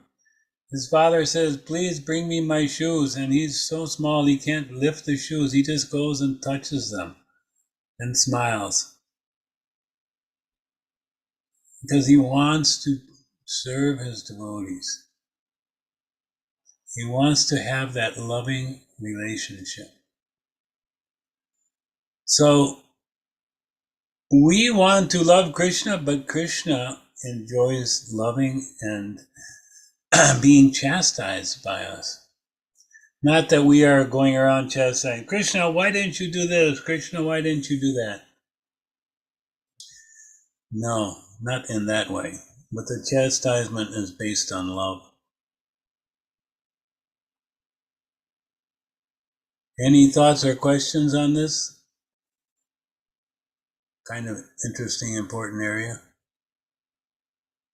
We as Gaudiya Vaishnavas want to know all about how Krishna enjoys being dependent on his devotees. Before coming to Krishna consciousness, most probably never heard of this.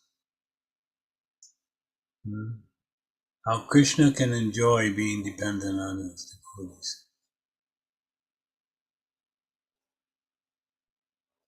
Very, very sweet. Rukmini is ready to question. Please. Just wanted to say one line that Krishna is Abhigya Swarat, and Krishna only knows his devotees, and his devotees only know Krishna. So this is the loving reciprocation Krishna and his devotees have. In Golok Vrindavan, Krishna is actually busy in the best point is I was hearing in today's Bhagavatam also. It was 10th canto, 50th chapter, first verse, first 5 verses. That it was like that why Krishna appeared in this material world. So in the Bhagavad Gita, we say that Sarv Dharman Paritajya Mam Ekam Sharnavaja Aham Tvam no sorry what is the hai? Paritvanaya Sadhanan Vinash Vinishchat. Chadushkritam Dharm Sansthapan. So these three are not the reasons that Krishna comes. That can be done by the Maya Shakti. So it was explained very nicely in the today's session in Vrindavan. So the point is like the Krishna comes to this material world to perform his pastimes, so the conditioned souls get attracted, and they get so much attracted that they get desire to go back to Golok Vrindavan. This is the main reason that Krishna appears, and this is how like Krishna feels like that Krishna, the Vrindavan Krishna, and the Krishna is Vrindavan Krishna, and Krishna is Dwarka, Mathura. So that Krishna only.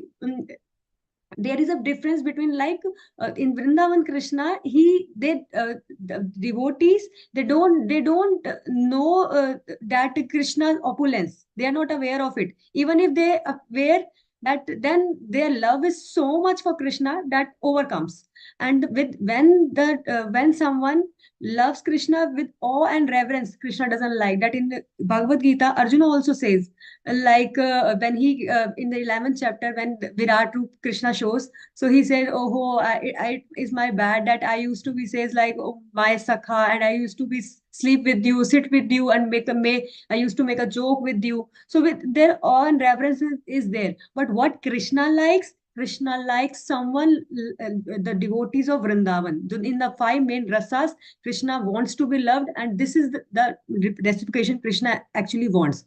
So the main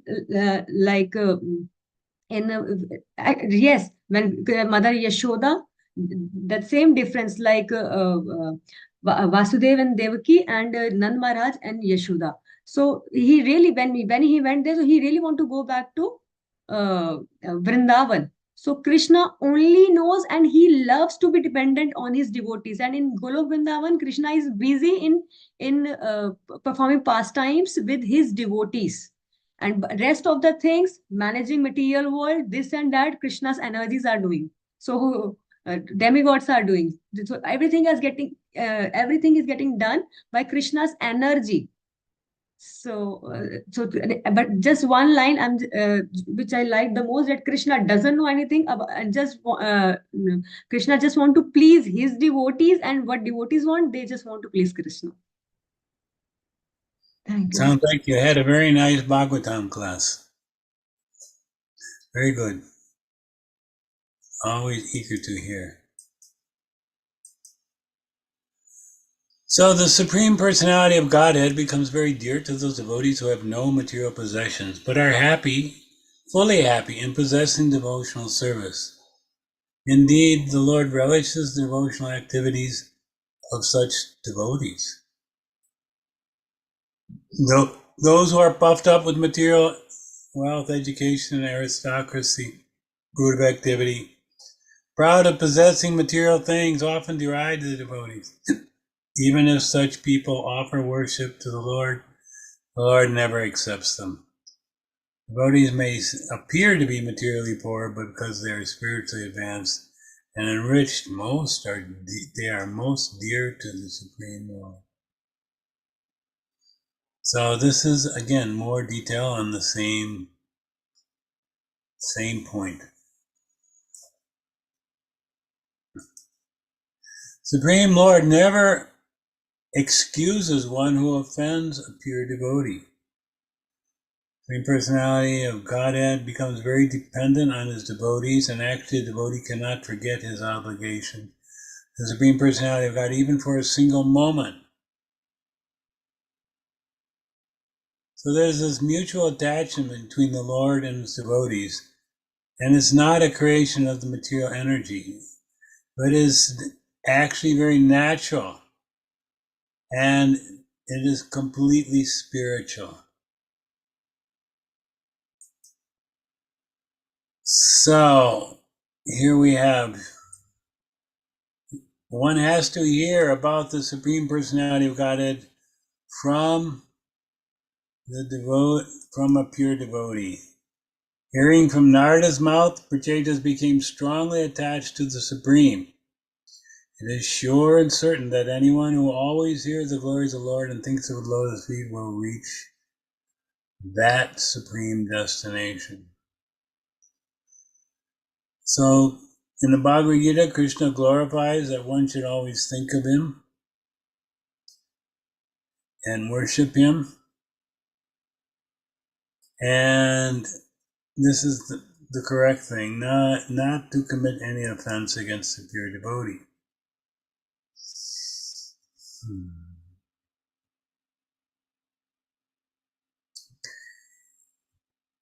So Maitreya is now concluding, and Sukadeva Goswami is giving benediction. So Narada, what does he do? He goes back to Brahmaloka.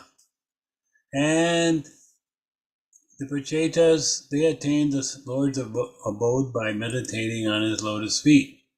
So in this way, he says, now I have concluded the conversation between Narada and Prachetas in glorifying the Lord. This is what Maitreya has now said.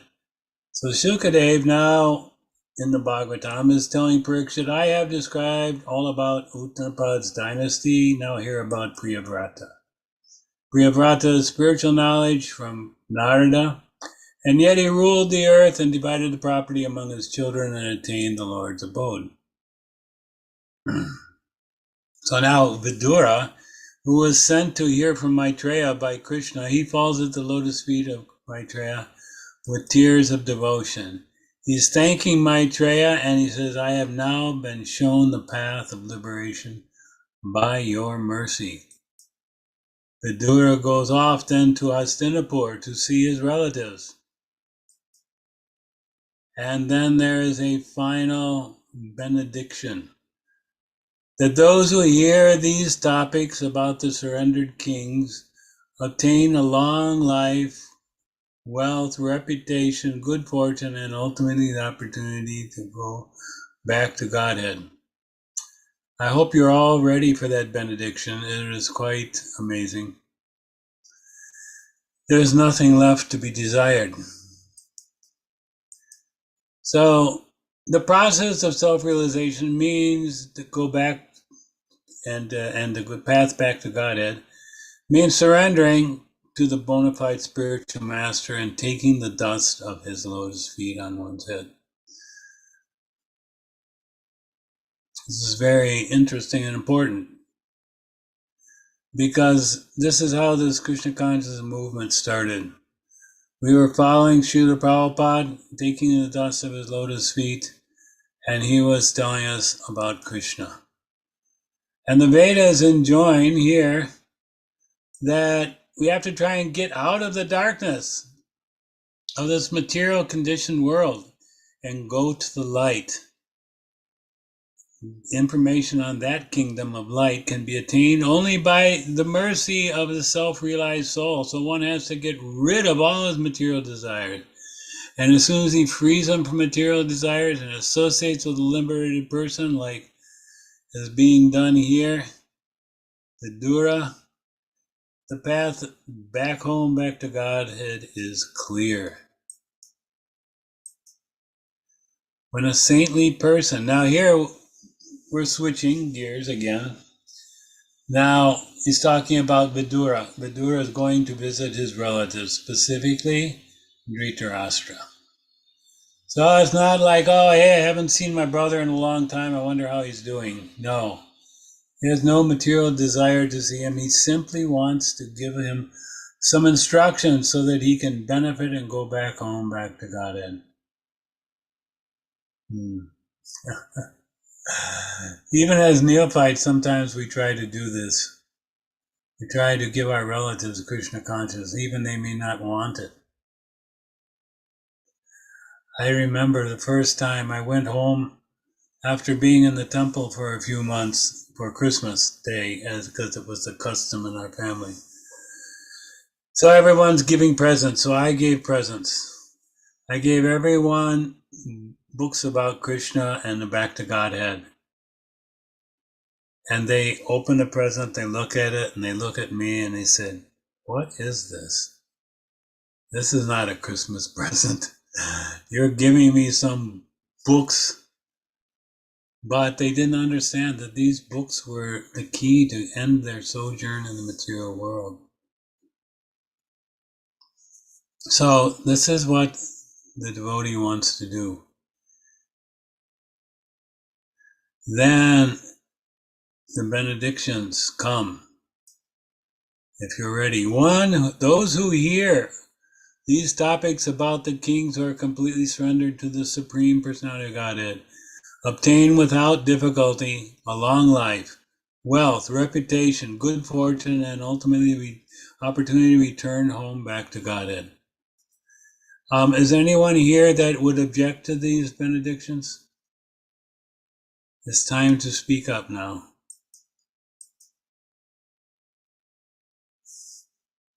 Seems like everyone is very pleased by this. This is what a devotee wants. Hare Krishna, Prabhuji. Yes. Prabhuji, we read and hear many times in many pastimes, Prabhuji, that by listening or by reading this, we'll get so thing. We'll surely get Krishna Prema or return back to Godhead. So, Prabhuji, it is really matlab, true with every pastime that will return many times back to Godhead. Then why many devotees leave Krishna consciousness, leave chanting after taking Diksha, Brahmana Diksha, everything. Why this happened, Prabhuji? Why? Ji, Because they're Prabhuji. not purifying their heart. They're not taking shelter of the process of devotional service. And we have to see this as what the reality is. We are in Maya's kingdom. And Maya is the supreme ruler here. She is very powerful, very strong. Ji, Prabhuji. And devotees don't always give credit for that. So she can overwhelm at any moment and make one forgetful. But we're very fortunate that Krishna and the spiritual master won't forget us, even for a little sincere service. I always remember the activities of one of my godbrothers. Trying to remember his name. Anyway, maybe it'll come to me. When he was intimately serving Srila Prabhupada in a very important way. He was spreading Krishna consciousness in Asia, Southeast Asia, and different things. He took sannyas. But after Prabhupada left, after a little while, he fell away from Krishna consciousness. He stopped chanting. He put all his beads and his books in a big container and locked it up He got married to a non-devotee, was living his life, and then in due course of time he had, I guess it might have been cancer, I don't remember. At any rate, he was in the hospital and he was dying, and the doctors were gathered by him and they were trying to understand the future. He was unconscious in a coma, and they didn't know how much longer he had to live, but obviously not too long. And then while they're discussing, suddenly the devotee sat up in the bed and he said, "Oh, Srila Prabhupada, you have come." So he was directly seeing Srila Prabhupada. And then moments later, he left his body. So later, his wife somehow went to that box and unlocked it, opened up, saw all Prabhupada's books and all the his chanting beads, and she went and found the temple, Krishna temple, and she said, "My husband had all these things. What is it all about? What is this?" So then devotees explained what is Krishna consciousness, and then she told the story, what happened. How Srila Prabhupada at the last moment of life came to that devotee to take him back to Godhead. Even Maya had totally overwhelmed him and made him forget. So by pleasing the spiritual master, pleasing the pure devotee, incredible things will happen. So even Maya may overwhelm us and confuse us, still, that mercy is still always with us. So Prabhupada said, do not be amazed at who leaves this Krishna consciousness. Rather be amazed at who stays. So to me, what that means is, it's not surprising that a person may fall away, but if someone can actually stay and continue, that is truly amazing.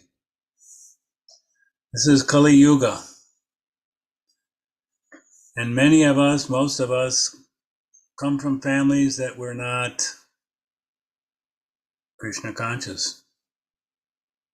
I have to admit, maybe you did too. And the fact that we can come and attain the highest thing in one lifetime is practically inconceivable. The Prachetas had to go on serving the Lord for 1,000,000 years. Long, long time. And material energy is very powerful, and they felt contaminated by the material energy over time. So they wanted to go and leave home, focus on their spiritual life, so they could prepare and go back home, back to Godhead. And Narada Muni, he didn't forget, he came and found them again and delivered them back home, back to Godhead. So this is amazing process of Krishna consciousness. You know what may take millions of lives or millions of births, in this Kali Yuga we can finish up in one life. It may seem sometimes that we're not able to taste all the wonderful rasas and participate in being overwhelmed with bliss constantly and all these things. But at least from my viewpoint, I say I have no qualification to expect that. My only qualification is to stick to the lotus feet of my spiritual master. And he is going to somehow or other deliver me back to Godhead. Even if I'm kicking and screaming, he will take.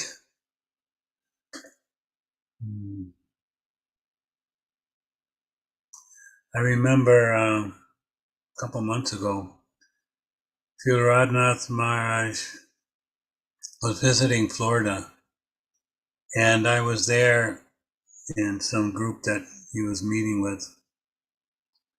And this is the second or third time he had seen me in a week in different locations, and there was initiation there. Some of the devotees from one of the temples I oversee were getting initiation, and I had to speak something about him. Then later on, a couple days later, I saw Maharaj again, and he personally came up and he was shaking my hand, and he only spoke like one sentence to me, and it was actually quite significant. He said, "Srila Prabhupada appreciates your service." So I thought about that, and I thought he could have said many different things, but this was actually wonderful to tell me that Srila Prabhupada actually was accepting and appreciating my service. And that's the goal of life. What more can we say?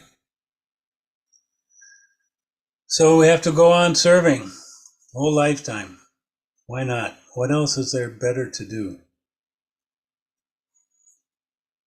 You know, I look in my lifetime, yes, it could have gone different ways, different paths, but having come in contact with Srila Prabhupada was the path less followed by anyone, but has made all the difference in life. The quality of life, the quality of association, the wonderful experiences, devotional service, has made all the difference. And I can only be grateful and thankful that they have been so kind of such a fallen conditioned soul. This is the only understanding I can have, that they've been so kind and so merciful, even though I don't deserve it. Nothing I did to deserve. I had no qualification, nothing. Only the mercy. So we talk about others getting more mercy, but we got the mercy. You wouldn't be here if you didn't have that mercy. We're all here among the rarest human beings on the planet. Those sincerely interested in serving Krishna, going back home to Godhead. We should value each other's association very deeply, because it's so rare to find such persons, especially in Kali Yuga. Devotees are the best of persons, and they simply are doing good for us by that association. So does anyone have any comments or questions more you'd like to ask? Hare Krishna, Prabhuji, Pranam. Hare Krishna. Hare Krishna. Prabhuji, you are so humble. You are so humble. It is wonderful to feel that. So humble you are. Kindly bestow your mercy and give your just small bit of that, so that we can also succeed in life. You are succeeding. Just keep on. Don't lose faith. Krishna is there. Yes, Prabhuji. Yes. Thank you. So nice of you. You have the association of devotees. Now, also give your association to others, and you'll find that association is even more valuable. We are meant to be hearing and chanting with devotees, exchanging different gifts and prasadam, and revealing our minds, and let others reveal their minds to us. We're meant to have intimate exchanges with devotees. Take advantage of it. Sure, Prabhuji. Give your blessings, Prabhuji. Naturally, you all have my blessings. Thank you very much. So nice, so nice, so nice, Prabhuji. So Prabhuji, nice. he is very senior preacher of Rohini Prabhuji, and he has made thousands of devotees in ISKCON Rohini Prabhuji. Just to bring one person to Krishna consciousness is difficult, but it's so satisfying. So satisfying. I always remember when I was a young devotee, early devotee, in the Detroit temple, there was one lady used to come with her 3 kids, and she was working as a chemical engineer. Kids were, 8 to 12 or whatever. And when she came, I would sit down and I would talk to her. And many weeks, most weeks, I would talk with her. And she shared, her struggles, and I encouraged her. She eventually became initiated. And I remember her saying that I was the only one that took interest in her and spoke to her coming to the Sunday feast. Because here was a single mother with 3 kids, not your, let's say, your best prospect, perhaps. But because I gave her that attention, she became a devotee of Krishna. And I don't take any credit. I just say that I was just trying to be of some help and give some association. But if we can turn one devotee, one person's head and back to Godhead, then that is the greatest accomplishment. Whether it's your children, whether it is your neighbor, people you meet in Sankirtan, someone who visits the temple, someone you come in contact with. There's one devotee here in Alachua, God brother. He keeps a packet of books with him always. So when he goes in the store or in the post office, he's standing in line to purchase something. He turns to the person next to them and says, "Oh, have you heard about these books? Books about Krishna. You should take one and read." In other words, he's always looking every opportunity to share Krishna consciousness, even in the most mundane situations. We have something that no one else has. We have Krishna, and we can give them. So this is the greatest benediction. Greatest benediction. Any other questions, comments? I would like to say thanks for coming and taking your time because the time zones were different and still you made it for all of us. And the special highlight, I would say, of all these sessions is what you spoke about Srila Prabhupada. Since you have had that, you have seen him personally, physically. So that was enriching for many of us to hear those stories and anecdotes and pastimes. So thank you very much. You're most welcome. I So remember. you explained everything in so simple way, and your slide preparation is wonderful. Wonderful. You have made everything so simple. What should I say? But excellent teaching way. Excellent. Thank you, Prabhuji. You're most welcome. Hare Krishna, Prabhuji. I also want to say thank you so much. As His Grace Radhakrishnan Prabhu said, that yes, it was so helpful to have the slides. We have by your blessings. Yes, we have attended the sessions and little bit we have understood also because of your blessings. But after some time, if we don't make notes, we forget also. But these slides are for, I don't know for how long will it help. Whosoever would just take the recording, that devotee will be able to have everything in the slides, and really it was so easy to understand. I have a little mind, I have a dumb mind, and I was also able to understand. And thank you so very much for giving us time. And I really want to thank her guest Anandila Mataji also, that she made it, and you came. Thank you so much. We are the only thing that in whole Bhagavatam, the one prayer is common, that you have a association of pure devotees. So we are blessed to have an association of a senior Vaishnava, you. So we are really very much thankful. Thank you so much, Prabhuji.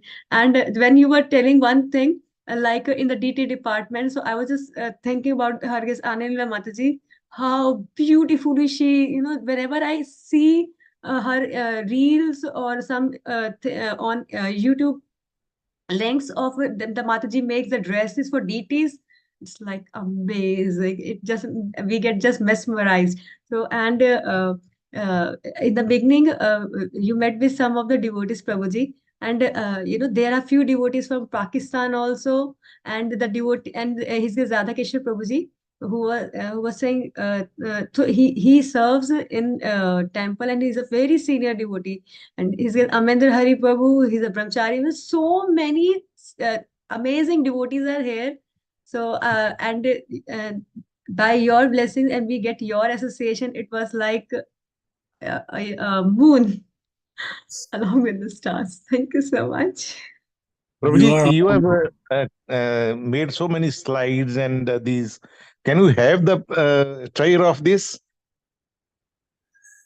Yeah, I think Rukmini, how do you say, Mini, can you send me some way I can contact her, or maybe Ananda Leela, I can send Okay, her. both of either of them or both of them. No, I have Prabhu's contact. So Prabhuji, I'll send you the today's link as well. So we request if you can. How will you send? What way? On WhatsApp. Oh, you do go on WhatsApp. You were saying it's all Maya, so I thought she don't go.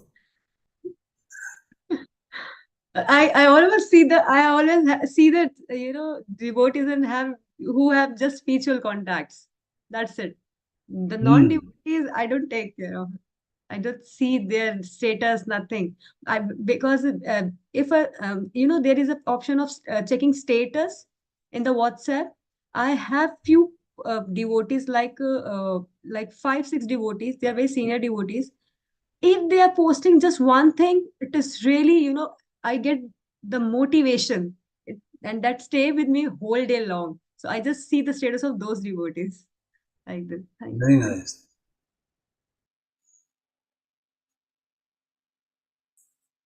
Anyone else? Anything else? Do we miss? Let's all pray our obeisances to the lotus feet of His Grace Ramiya Das Prabhuji, so that he gives us mercy and again. Vancha kalpatrubhyascha kripa sindhu vaevacha patitanam pavnebhyo vaishnavibhyo namo namah. His Grace Ramiya Prabhuji ki jai. Thank you. Thank you, Prabhuji, for your association.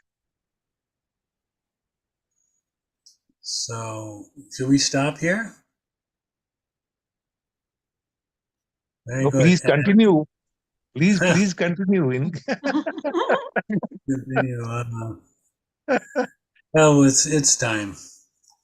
I appreciate the opportunity. I'm very grateful to have opportunity to be with all of you and discuss the Bhagavatam. It's been very, very wonderful service. I appreciate it. Thank you. So, Vanchakalpatubhyascha Kripa Sindhubheva Parinam Pavaneva Vaishnava.